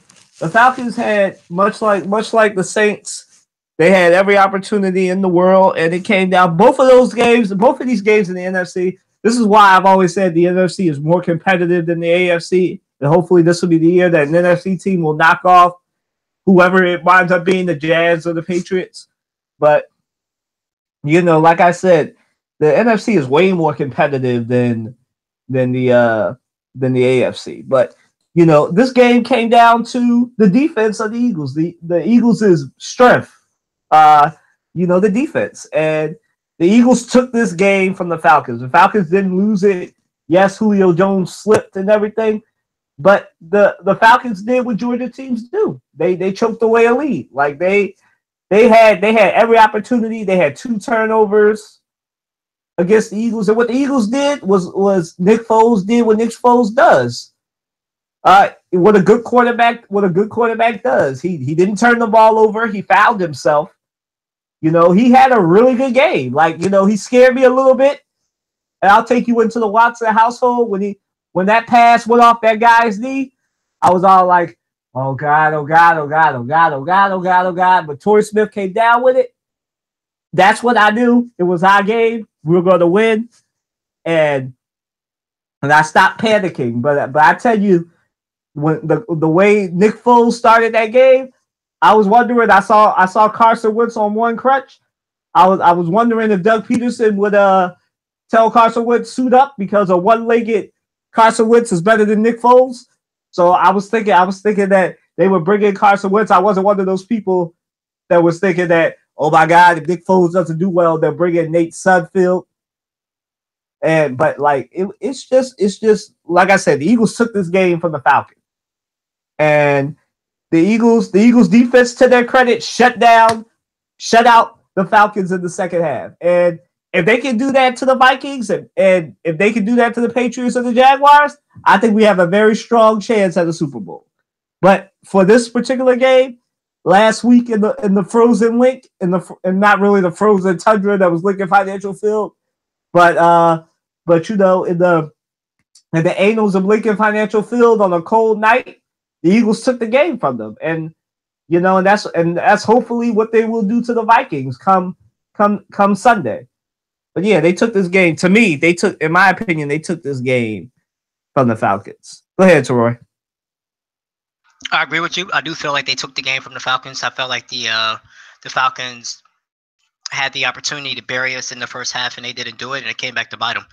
If you have 2 turnovers, the fumble, which got me really nervous, and then the special teams blunder, those should have been. I mean, yeah, you got 10 points off of those, but those you definitely should have won the game off of that right there. We wasn't necessarily playing well in the first half, but I do give Doug Peterson credit. I do feel like Doug Peterson and the coaching staff kind of went back to what Nick Foles did with Chip Kelly. He did a lot more read options, something he was more comfortable with, as opposed to playing what they normally played with before. And I do feel like that helped us. I do feel like that helped us a lot. But we definitely won the game. I don't think the Falcons lost it. I think we definitely won it. They had chances. They wasn't able to capitalize on it. The defense played tough. If we can, I even feel like we let them hang around in the game, because I feel like those 2 long drives we had in the second half, if we make those touchdowns instead of field goals, we're not even talking about did the Falcons. We're not even talking about did they win or did the Falcons win or lose. We're talking about more of how good were the Eagles in the second half. So I feel like we kind of let them hang around the game a little bit by not finishing drives off with a touchdown. But we definitely took the game, and I feel like if the defense can do the same thing next week, we're going to go to the Super Bowl. I made it clear in the last podcast. I made it clear before this whole thing began. This team is going to the Super Bowl. But let's back this up a little bit. That game between the Eagles and the Falcons, we could have lost that game. And like Troy said, because one of them goes off of turnovers. Early in the game, with the Ajayi turnover, and also these special teams blunders. If you don't capitalize off turnovers, it turn them into touchdowns, not just field goals. Because field goals, you keep teams in the game, you know. But by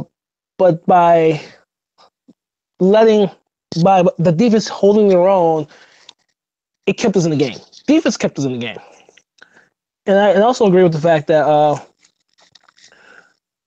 Nick Foles played better. He played a lot better. He looked more as the game wore on. He was more comfortable in the pocket. He was pretty much playing his game.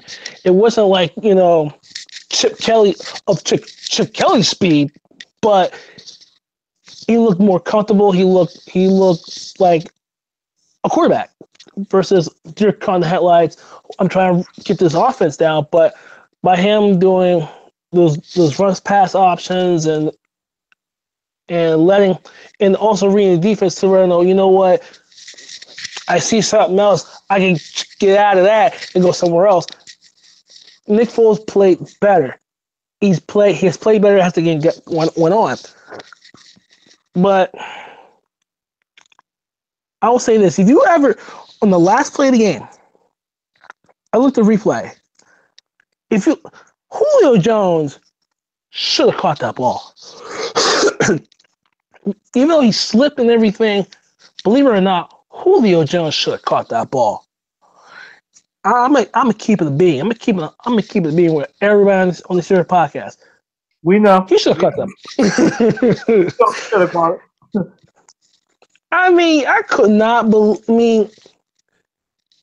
If he would have caught that, I would have been like severely pissed. I mean, this whole house would have been like torn up, toe up, and everything else. But he should have caught that ball. So, but you know what also should have happened on that? They should have, and I'll be honest, because Michael Kendrick said it, and they should have been calling defensive holding on him and probably Jalen Mills too, but they didn't do it. The Zebras helped us out. But they didn't do it. Even if he catches the ball, like when I was looking back at the replay, I don't think he had both feet in bounds. I think it was like the left or the right foot would have been out of bounds by just a mark. So even if he caught the ball, I think we still could have won depending on how they wrote it. That too. I was looking at his feet, and hypothetically, if he were to catch the ball, it was super close. It's very close, depending on where his feet landed. It was like close to the line, like almost to the point where it could have been out of bounds, but we don't know. But because simple, he didn't catch the football. So this, and also, but think about this: the drive, that last drive of the game. I think it was like penalties got kind of like helped him out as well, I think. But in my opinion, that shouldn't have happened. Those events with the help of those penalties should not have happened. Well, listen, we could go back even farther, and if the win had not gotten in the way of Josh Elliott's extra point attempt, that would have never happened. It wouldn't have mattered. And they left points on the board too. They left points on the board too. Not just that extra point, but also when they were marching down the field, I think it was in the second half, marching down the field, and you needed a touchdown to turn it into a 2-score game. They left, they left points on the board. They left a lot of points on the board. where Are you particularly talking about that drive where a lot of people say he should have gone for it on fourth down? No, I was happy he didn't become big balls Doug that play. I was really happy about that. I'm gonna be not honest. not that I call him not big that balls. one. But I was saying go for it on that one too because like it's field position, and I would have went for it too.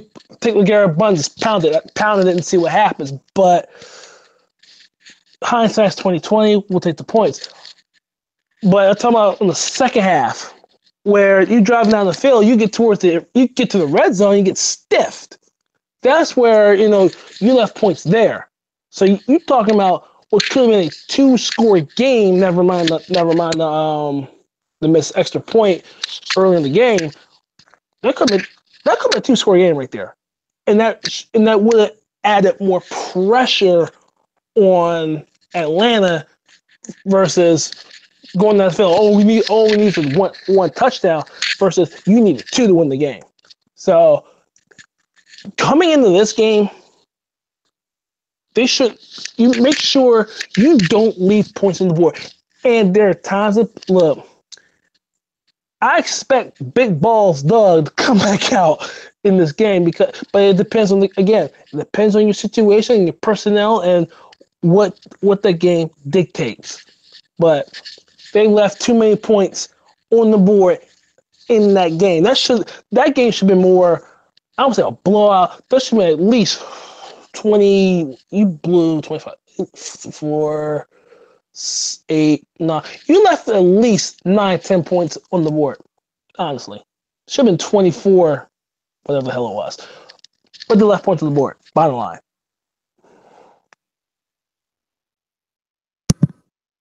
They did, but go ahead, Trey. Well, I had maintained that the whole game that they were going to win the game, right? I didn't know how. I thought there would be more like 21-13, 24-13, something like that. And they only put up, 15. What I will say is that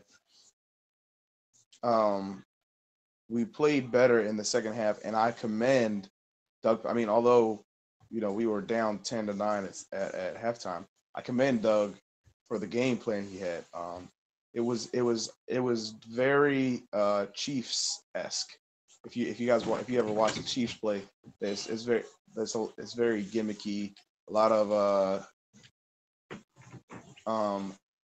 trick plays and misdirection.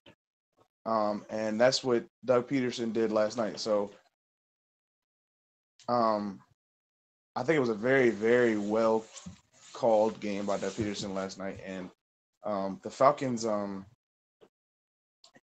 should have won that game, right? But as I mentioned with the Vikings Saints game, a good team, even in the face of adversity, turnovers, you might not be playing as well, so so on and so forth. A good team will find a way to win, and the Eagles found a way to win. And as to that last play, if you look at it, if you look at the replay, there was no way he was going to catch that inbounds because you can see where when he's going up, the ball does go through his hands, but if you look at where his feet are, and how his feet were positioned, and he kind of goes up, and his body, his midsection kind of goes in towards the out of bounds, but the way he was in the air, his legs are clearly both feet are out of bounds. But so even if he had caught the ball, there would have been no way that he would have been able to catch the ball inbounds. So what I'll say is I commend Doug Peterson for the game he called all game because we ran the ball well. I even liked that play call in the first play of the game to take a shot deep, and we got the penalty. Unfortunately, we had the Jai fumble, but I think sometimes in some cases you say you can't beat good teams making those kind of mistakes, and I think that's true to a certain extent, right? But I think it also says something about the Eagles to be able to make those mistakes but still win the game. So I mean, I think that's what it comes down to. The Eagles, although they made some key mistakes in the first half, they played a much better game in the second half, and were able to, as I said, they were able to overcome those turnovers, and I think that's a sign of a good team.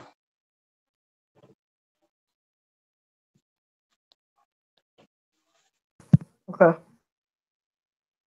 All right. So moving on to our other Eagles question: are people doubting the Eagles at their own peril? Let's work backwards this time. Let's start at Trey. Go ahead, Trey.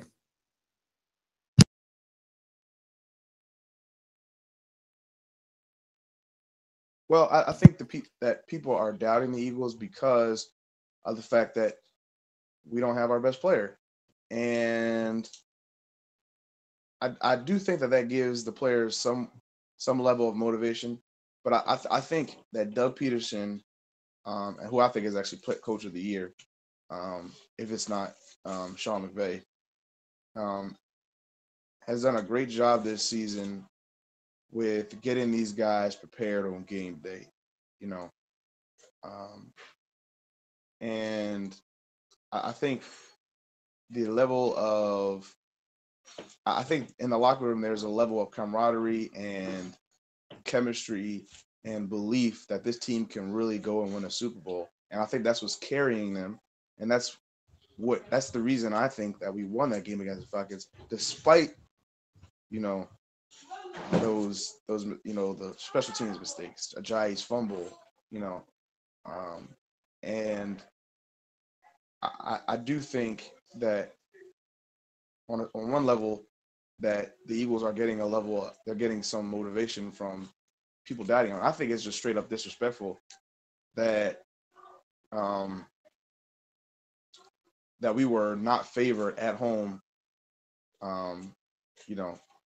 in a playoff game, and it's not even like I can understand if it was a half of a point or even 1 point, but we weren't favored by like 2, or it started off at 3. I think it ended up being the final line ended up being something like 2.5 points. But the Eagles, I think, are more so motivated by their trust in Doug Peterson and their trust in everybody else in the locker room.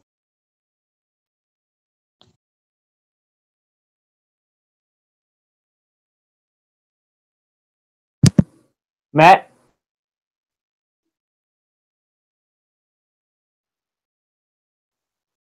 Matt, you there?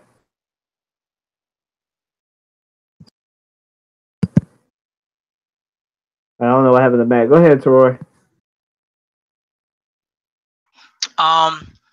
I do feel like people are doubting us, but like piggyback off what Trey said, we lost our best player. We lost our best player, coupled with the fact that Nick Foles hasn't really played well the last 2 games, nor the defense for that matter. So therefore, they doubted us. Seeing how Nick Foles played the last few games before the bye, a lot of people felt like we couldn't win. I mean, it's hard to replace an MVP, and that's what Carson Wentz would have been, an MVP.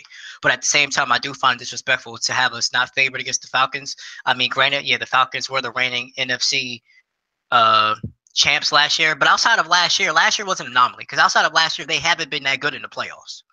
They haven't been that good on the playoffs on the road. Like if you look at last year, all their games they played was in the dome, so that helped them. They're not a good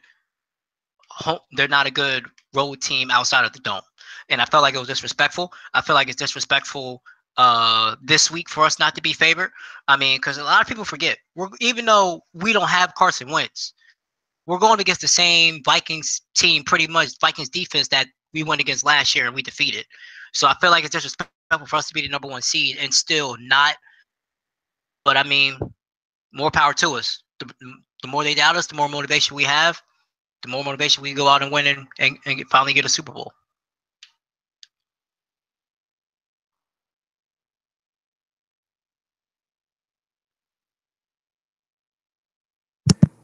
All right. Now, here you go. Vegas has us at a 3.5 point underdog at home. after we did our job in versus Atlanta at home, albeit ugly, but as Andy Reid has said before, every win is a good win in the National Football League. Or as a win is a win is a win is a win. And yet Vegas seems to not want to put respect on our name. Now? If we're underdogs as a number one seed, so be it. The one thing I learned, and we all learn in sports, you don't give out bulletin board material. You know full well that the Vikings want to has their this year's saying, bring it home, right? Because the Super Bowl's in Minneapolis, in their house. They want to go back to the Super Bowl for the 5th time in their franchise history. Oh, just to let you know, history fact, the Minnesota Vikings have lost all 4 Super Bowl appearances. They lost the Super Bowl 3, they lost 2 to the Steelers, and 1 to the Raiders, and all 3 of those in the 70s. And that was with the Purple People Eaters. And they're trying to go for a 5th time. I'll tell you something. I demand now. Sorry, let me take that back. We want Vegas to put respect on our name, and they did not. Versus Atlanta, all the pundits, all the NFL Network, and everybody else picked Atlanta. Well, guess what? Their second round bye is on the couch.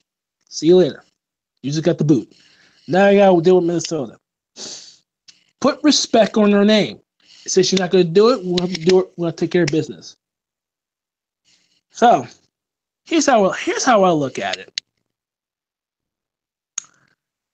We're 3.5 point underdogs. 3.5, and that line could change. I expect the Eagles to. I told me to talk about this game. Yesterday. I'm like this. I'm gonna take the book out of someone's page. I expect the Eagles to take their boot, turn that some bitch sideways, shoot straight up the candy ass. That's what I expect the Eagles to do. Because if you're not going to give this team respect, the fact that we have dealt with injuries with Darren Sproles, dealt injuries with our linebacker, we dealt injury with the left tackle, and now our quarterback, and yet we're still alive and ticking. Excuse me, while our defense is pretty damn good. Excuse me while we have a pretty damn good running offense. Excuse me, we have a pretty damn good third down efficiency rating offensively. One of the best third down defensive teams in all of football. Excuse me for the fact that, this team is one of the most complete teams in the National Football League. Excuse me for the fact that we handle business when we handle business. Albeit in the last 2-3 games of the season was kind of ugly, but we handle business. But yet we don't get respect. They ain't gonna put respect on our names at this point. But yet, with all the injuries, with all the hell high water that we had to go through, we're still here. Yes. Sam Bradford for the Vikings was like kind of, but running Case Keenum, and look at him right now. I mean, they lost Delvin Cook. Okay, fine. And their wide receivers are pretty damn good. Eagles aren't bad either. So, but as an Eagles fan, I demand that you put respect on our name. We go out there Sunday night. We go out there, kick ass, and go. So if we go to Minnesota and say, look, one team's going to come out of Philadelphia going to Minnesota, and it ain't your whole team. I'm sorry, but I'm not sorry. We got business to take care of. Yeah, you haven't won the Super Bowl either, and we feel your pain, but we don't feel your pain. We got.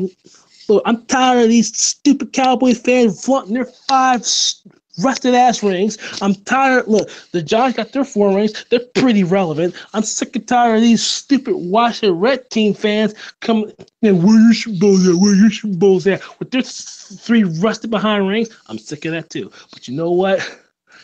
The NFC East has the most rings in the NFL as far as Super Bowls is concerned. It's with 5, 9, 10, 11, 12. 12. I expect the Eagles to take care of business in Philadelphia, in South Philly, so we can go to the Super Bowl and take care of business. All I'm asking is put respect to our names. Our numbers say so. Our bodywork says so. And you have a coach who, by the way, did win a high school title here in Shreveport, Louisiana, by the way. So, hey, you don't respect us? That's fine. Stay off the bandwagon.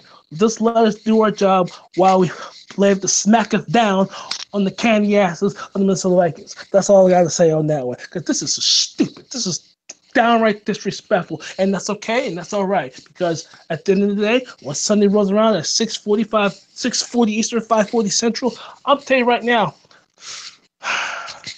I'm going to be chilling. That's all I'm going to say.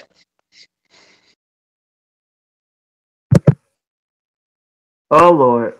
All right, I'm about to go in. Okay, so I guess according to Vegas, according to some pundits, most of them on Fox Sports. Looking at you, Nick Wright.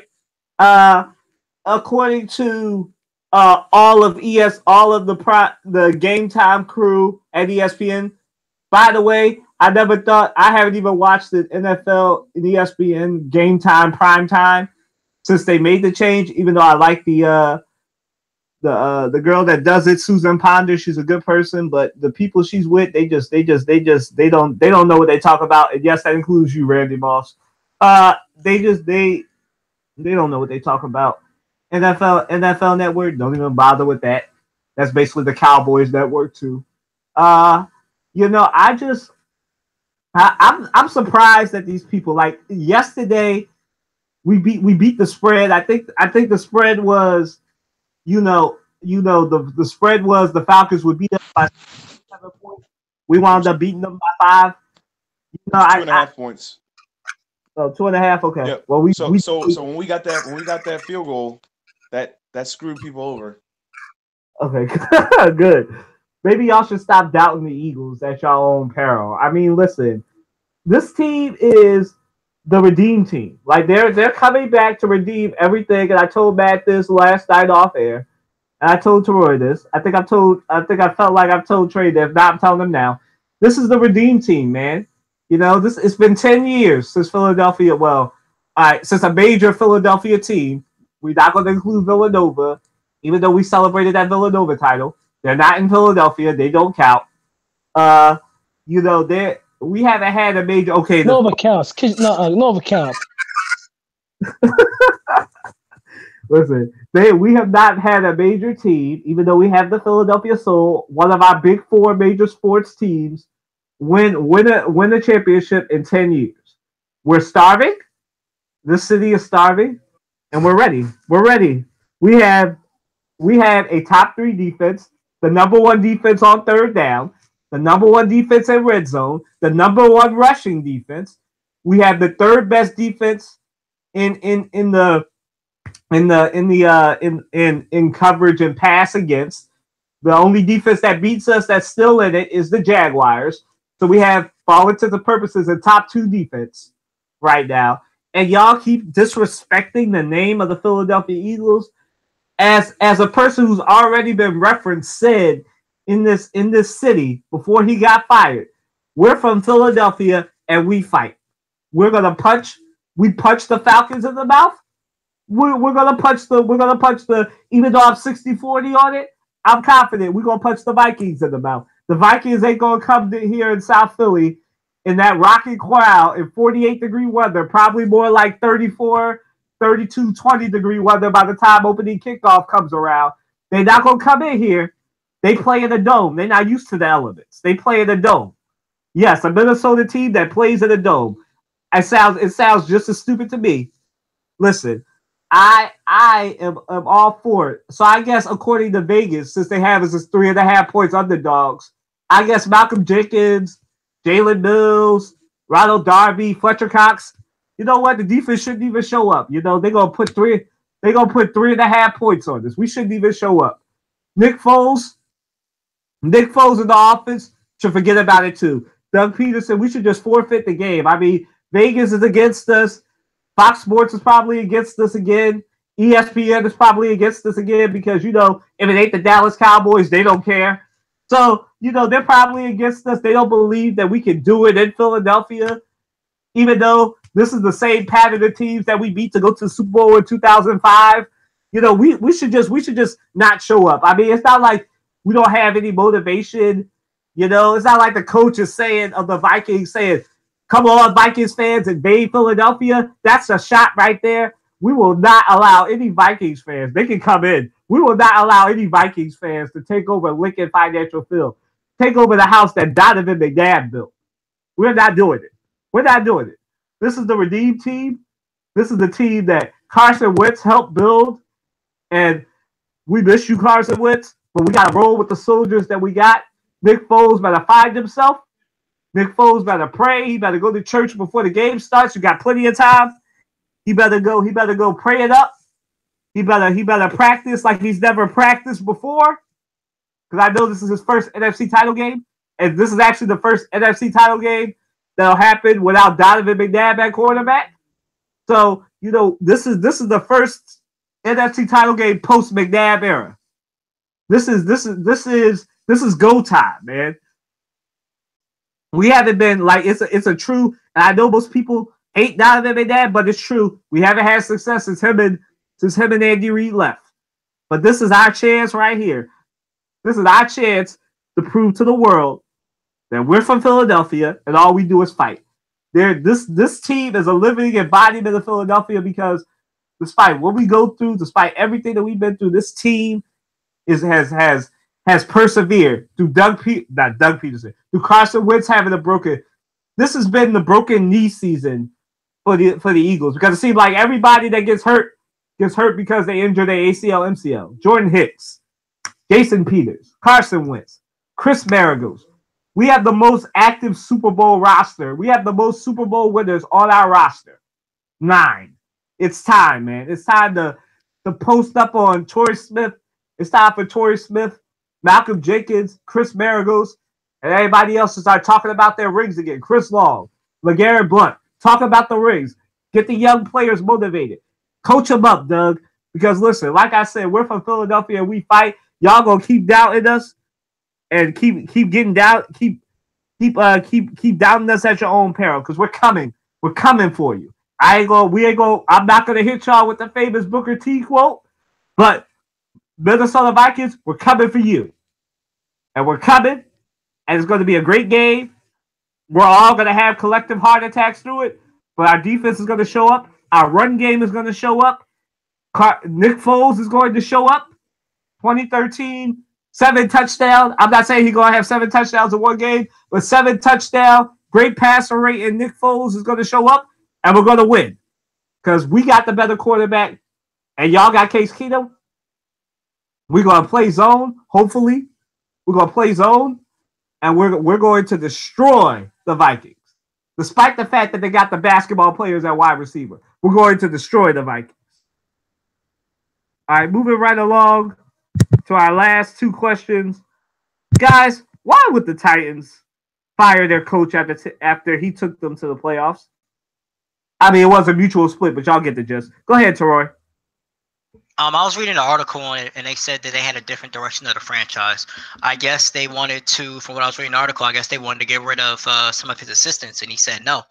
And I mean, to his credit, I would have probably left if I was him too. I mean, I get you to the playoffs for the first time in forever, even though we backed in it.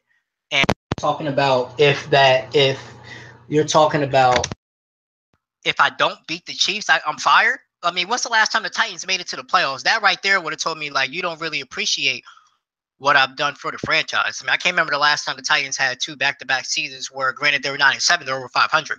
I can't remember that. I remember a time when they were like 5-11. They haven't really been good since Steve McNair left. I felt like they didn't necessarily respect the coach, and so I felt like Malarkey just made it a point to go ahead and leave. I mean, I can't remember the last time somebody won a playoff game and got fired.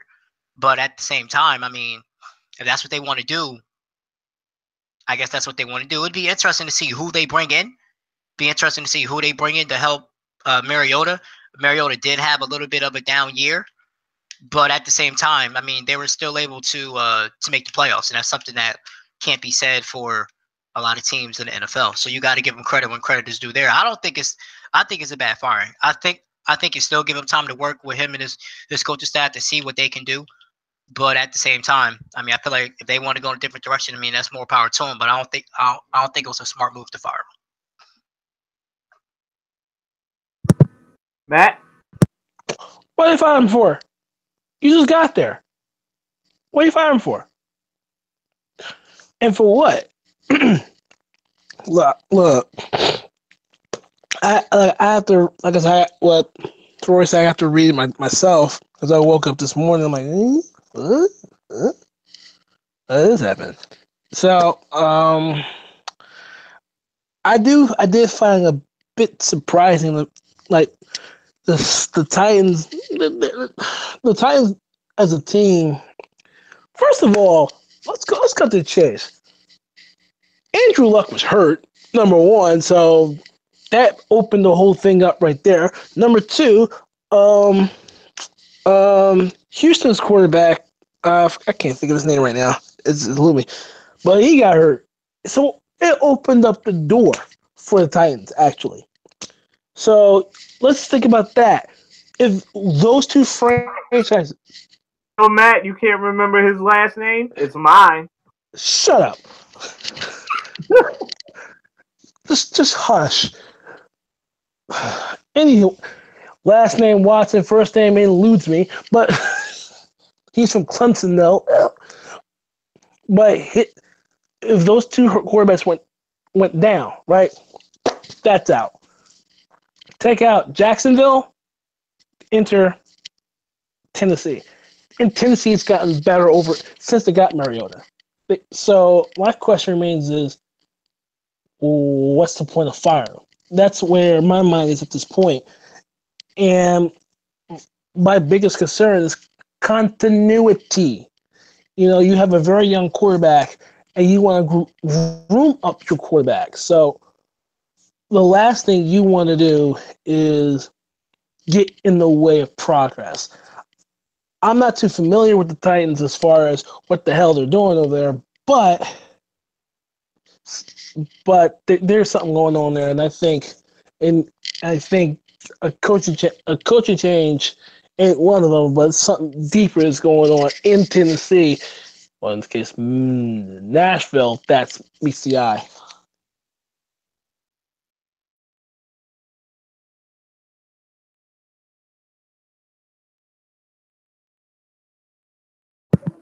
Okay.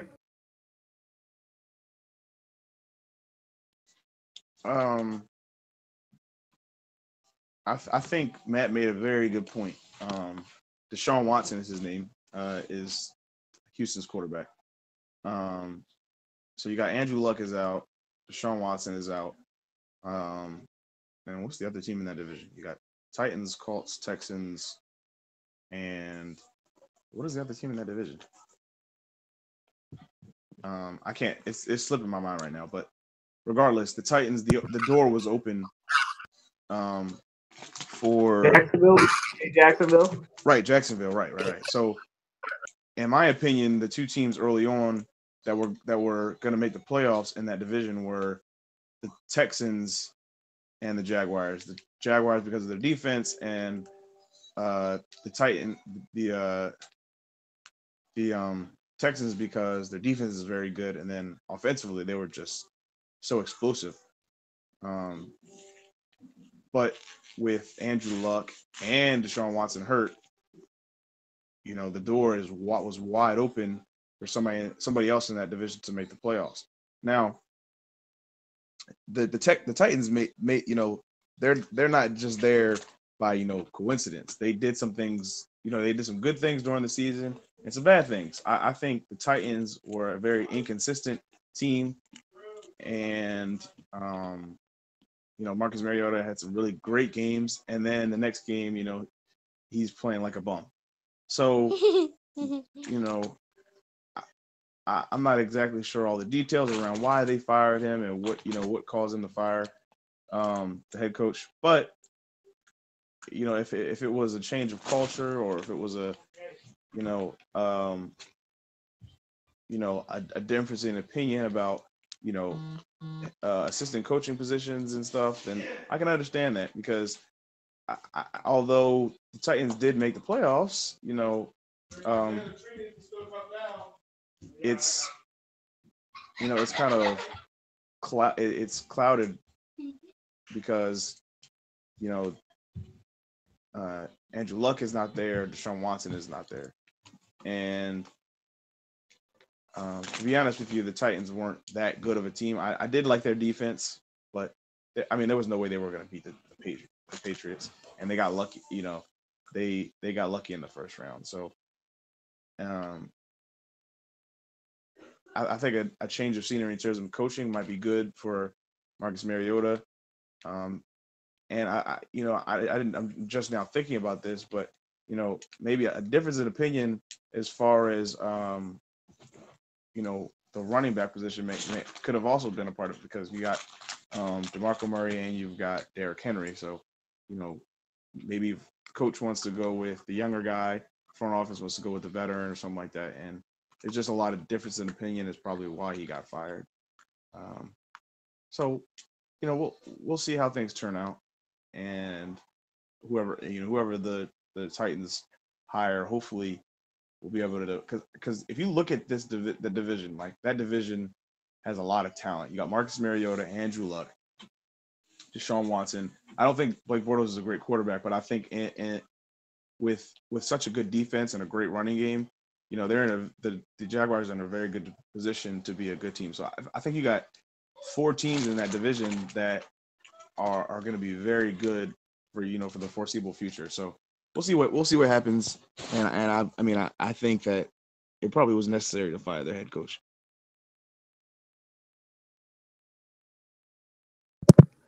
To answer Roy's question, the last time they were in the playoffs was the last time the Eagles were in the NFC title game, 2008. So it's been 10 years since the Titans have been to a playoff game. And like he said, I can understand why you would fire your coach, but at the same time, I think like Matt, you should have given him one more year. I think that after getting you to the playoffs, I can't remember a coach that gets fired after that, except for maybe a Cleveland, unless they coach for the Cleveland Browns or the Cincinnati Bengals or something. Not many organizations would fire their coach after getting them to the playoffs, because sometimes it doesn't make sense. I understand that Tennessee was inconsistent, but the man still got you to a playoffs. You shouldn't be firing assistant coaches. Maybe the quarterback's coach, maybe that if I was them, that'd be about it. But you shouldn't be firing anybody after they get you to the playoffs for the first time in 10 years. It was 10 years ago. Barack Obama was president the last time the Titans went to a playoff game, and I just think he deserved to see a year after that. After a year, if he didn't get the performance that you were looking for out of Marcus Mariota, then you can fire him. But I feel like he just got there. I feel like last year was his first year, if I'm not mistaken, as the coach. And for you to do that to Mike Mularkey after all he's done, after waiting and staying in Tennessee and coaching them up and getting them to a playoffs. Granted, they shouldn't have won that game against Kansas City and had Jason Kelsey's brother not gotten hurt because of a concussion.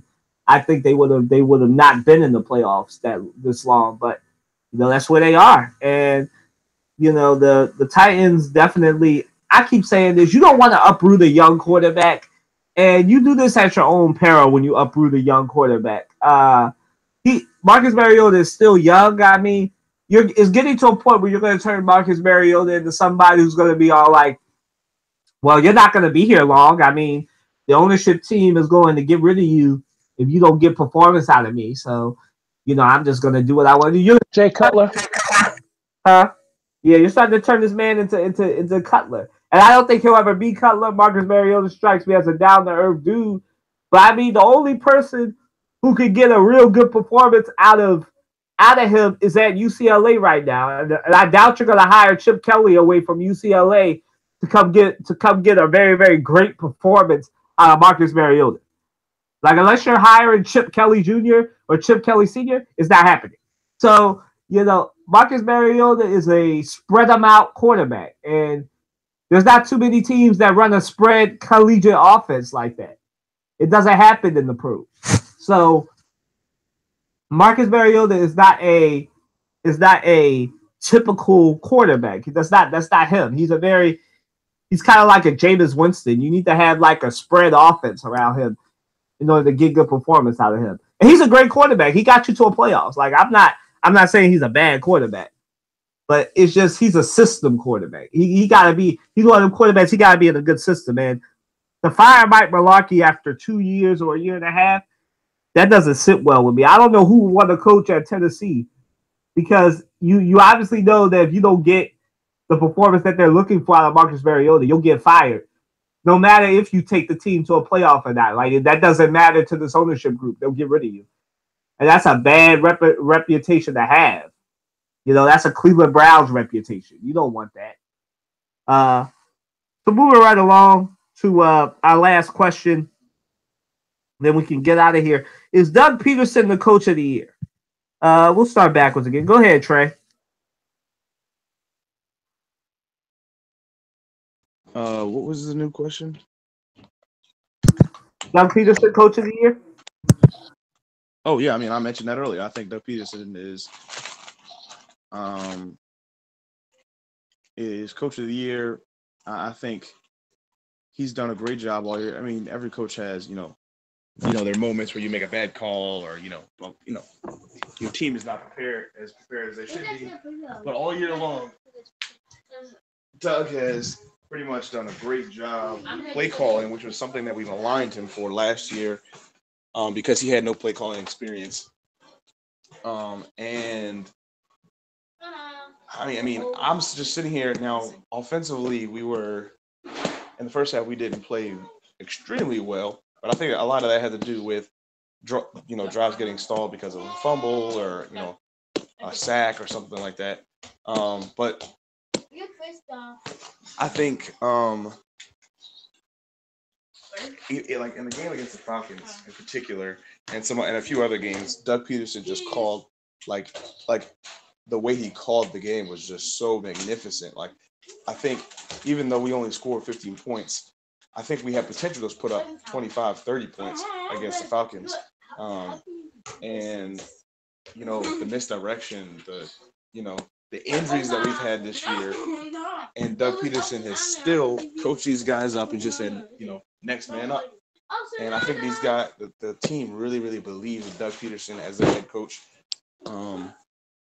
Because they realize that, he truly is a very good coach, and he's a player's coach, like Andy Reid was, ironically.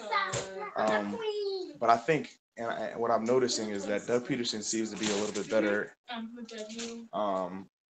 at time management, clock management, and he's definitely in terms of similarities to Andy Reid, he's definitely a player's coach and knows how to get his players to rally when there's injuries, and players aren't, doesn't have his best players on the field.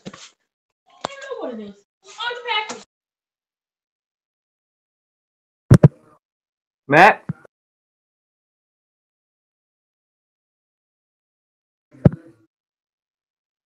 Matt, you there? Yeah, I'm there. Just can't push a damn button. Um, Coach of the Year.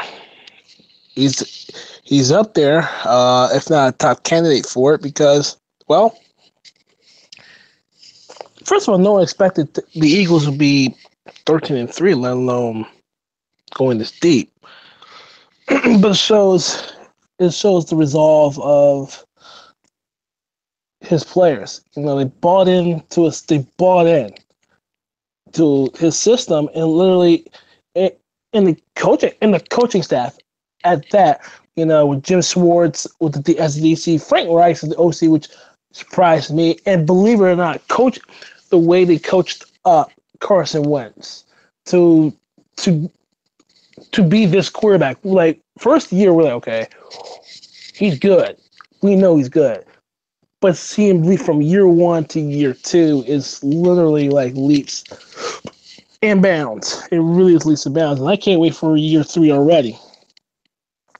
But he does make a very good argument, a strong case for Coach of the Year because of how the Eagles improved in every area of the game, both offensively and defensively. And Trey pointed out about the fact that how players relate to him and back.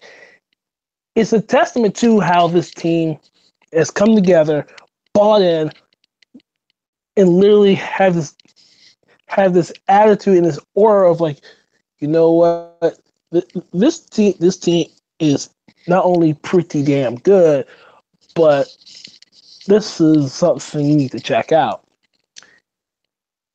And we're seeing the fact that with all the injuries that has happened, like about 4 or 5 major injuries that has happened to this team, and somehow, some way, this team manages to stay 13-3, number 1 team in the playoffs, if not damn near the best team in football, and still keeping this team afloat. So he deserves the praise. He deserves the credit. So it's a lot of arguments and a lot of points why he should be Coach of the Year. But my biggest one is he is, amid the injuries, that team's still clicking. Troy? I love Doug Peterson. I do. But I would give the Coach of the Year to Sean McVay. For what he's done to the Rams franchise over this year has been remarkable. I'm so jealous. I'm very jealous of that man because I'm 33 freaking years old. He's 31 coaching a football team. NFL football team. Doug Peterson's done a great job, but it's not like this team was horrible last year. We were just like 1-6 in like close games. We win that. We're a good team last year. But I do feel like Doug Peterson's done a great job coaching, and it's just hard for me to go against Sean McVay to see how he's changed the culture and that team around and to win the NFC West, which is a hard division to win, just like the NFC East is. It's I just have to go ahead and give it to Sean McVay because he's done one hell of a job over there in Los Angeles. Even though I don't like the Rams, I'm just going to be not biased and just say Sean McVay will have my vote. Then it will be Doug Peterson, just because of what he was able to do with Jared Goff. Jared Goff looked completely like a bust, and now he looked like a qualified candidate for now look like a really good quarterback this year. So I just have to go ahead and give it to Sean McVay. But if Sean McVay doesn't win it, then Doug Peterson would be my choice.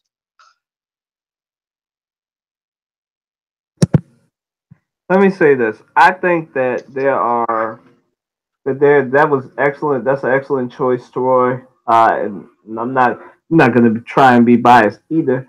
But, I feel like I wish that there was a way for them to split it. I know that ties don't happen in football, except for after like one overtime. But I think that, I feel like both of them have made excellent arguments. But I feel like what makes the argument for Doug Peterson a little bit stronger. Some people say I'm biased, but I'm not being biased. Here's my reason why. Like Jared Goff and Troy's right. Jared Goff has taken a huge step in his second year and proved that it was Jeff Fisher that was the problem and not him. Like he definitely has made huge strides. Like I didn't watch many LA Rams games this year because I'm not on the West Coast. I did watch some of their primetime games when they were on primetime, but like the Rams are leaps and bounds a good team. Like he didn't just get good performance out of Jared Goff. He got a great performance out of Todd Gurley. He made Todd Gurley look like a stud again. He made that defense, that whole offense run better. And like Matt said, he's 31, the youngest NFL coach ever right now. Until they get a 27, 28-year-old. But the youngest coach ever right now. But like I have to say Doug Peterson only because of this. And Matt talked about it. Now, Jared Goff has taken a huge step in his he only played like 4 or 5 games. He's taken a huge step from looking like a bum, as Toroy said, to looking like a stud. But and this might sound blasphemous, but Carson Wentz looks like a guy, like in football, the way that they have coached him up. And I don't put that just on Doug Peterson. I put that on John DeFilippo, and I see why everybody wants John DeFilippo as their coach because of the way he's coached up. He's coached up Carson Wentz. Now, Carson Wentz, for real, he looks like most of us didn't think that Carson Wentz would come in looking like an elite quarterback on the level of Aaron Rodgers and Tom Brady in his second year in the league, in his sophomore year. But that's how he's looked before he got injured. He was making throws that only I feel Tom Brady and Aaron Rodgers and Drew Brees could make. Like that one throw, if y'all remember that one throw where he fell down and he like just flicked it to Alshon Jeffrey and it wound up, or I think it was either Alshon Jeffrey or Nelson Aguilar, and it wound up going for a touchdown. Do y'all remember that play? He was scrambling. They sacked him. For all intents and purposes, he was down, but he still made that throw. And I don't know how the heck he made that throw. But Talking about the Seattle game? Yeah, that Seattle game. When he made that throw, and I just could not believe he made that throw. Like, that was an Aaron Rodgers throw. That was an Aaron Rodgers, Brett Favre, gunslinger throw. Like, that's a throw that nobody makes but them. And Carson Wentz was leaps and bounds. Before his ACL injury, like, for real, he was playing like a guy. And I know that in Philadelphia, the only people that we hold up to God tier like that, not Donovan, but Allen Iverson, Dr. J. I know we keep that status for very limited people in sports. I know we really do. And we hold Donovan McNabb to that standard, sort of. I know we keep it very limited. But Carson Wentz in his second year, man, Doug Peterson deserves that Coach of the Year just for that and the way he's got our defense looking. And that's not him either. That's Jim Schwartz. But that's the level of loyalty this man inspires, that people like Jim Schwartz, even though he could take coaching, he still has an interview with the Giants yet. I know John DeFilippo is probably going to wind up. I know Chicago's hired somebody, but I hope he doesn't wind up getting the coaching job. But you know what? After what he did for Carson Wentz, he deserves to be a head coach. I just don't want him to be a head coach. Selfish reason on my part, but like he deserves it, man. He really does remind me. It's like the Andy Reid era all over again. Trey pointed this out, man. He's just better at coaching them up and better at inspiring loyalty. Now we'll see if like Andy Reid, he can inspire loyalty among his assistants and everybody to stay and not leave and not take other opportunities. But we know Jim Schwartz is hungry for another opportunity to coach. And I was surprised he didn't take a chance at the Lions gig, because that's where he used to coach at, but it's whatever.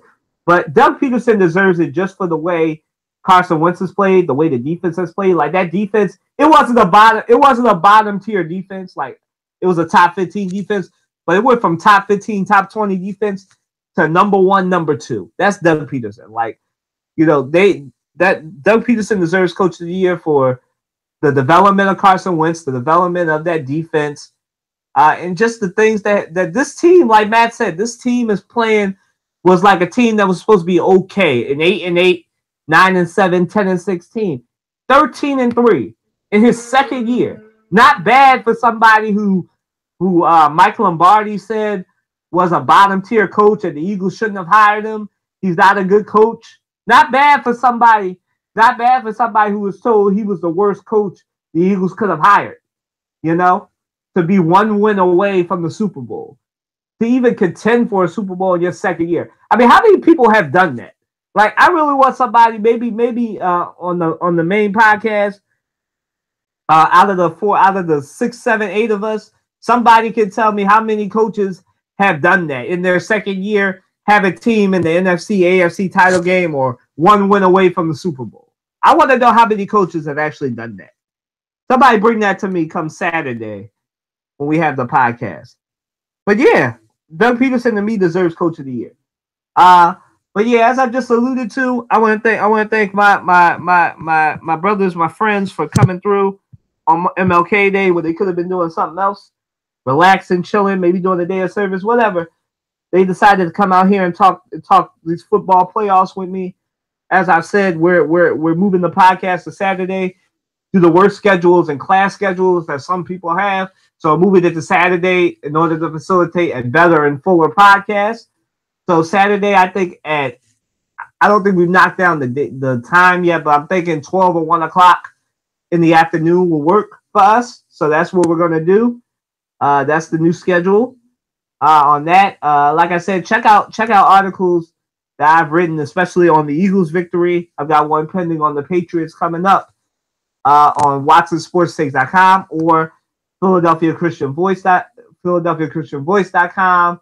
I know Teroy has some articles pending that'll show up on Watson Sports Takes as well. Just check it out. Just check that out. Check our Twitters, our FBs, all our Facebooks are all our names on here and our Twitters. So check that out as well. At Kyler W. Watson is mine. And you know it's going to be a great year for us in 2018. So yeah, I just want to thank Teroy, thank Trey, thank Matt for coming out. Amina couldn't make it. She had a anniversary dinner today, so she couldn't do it. But everybody will get a chance come Saturday. We should have a full roster. But yeah, like I said, thank you guys. Be safe. Enjoy the rest of or what's left of your MLK Day. Stay warm if you're on the East Coast. And yeah, just have a great day. And thank you for tuning in or listening later. Deuces.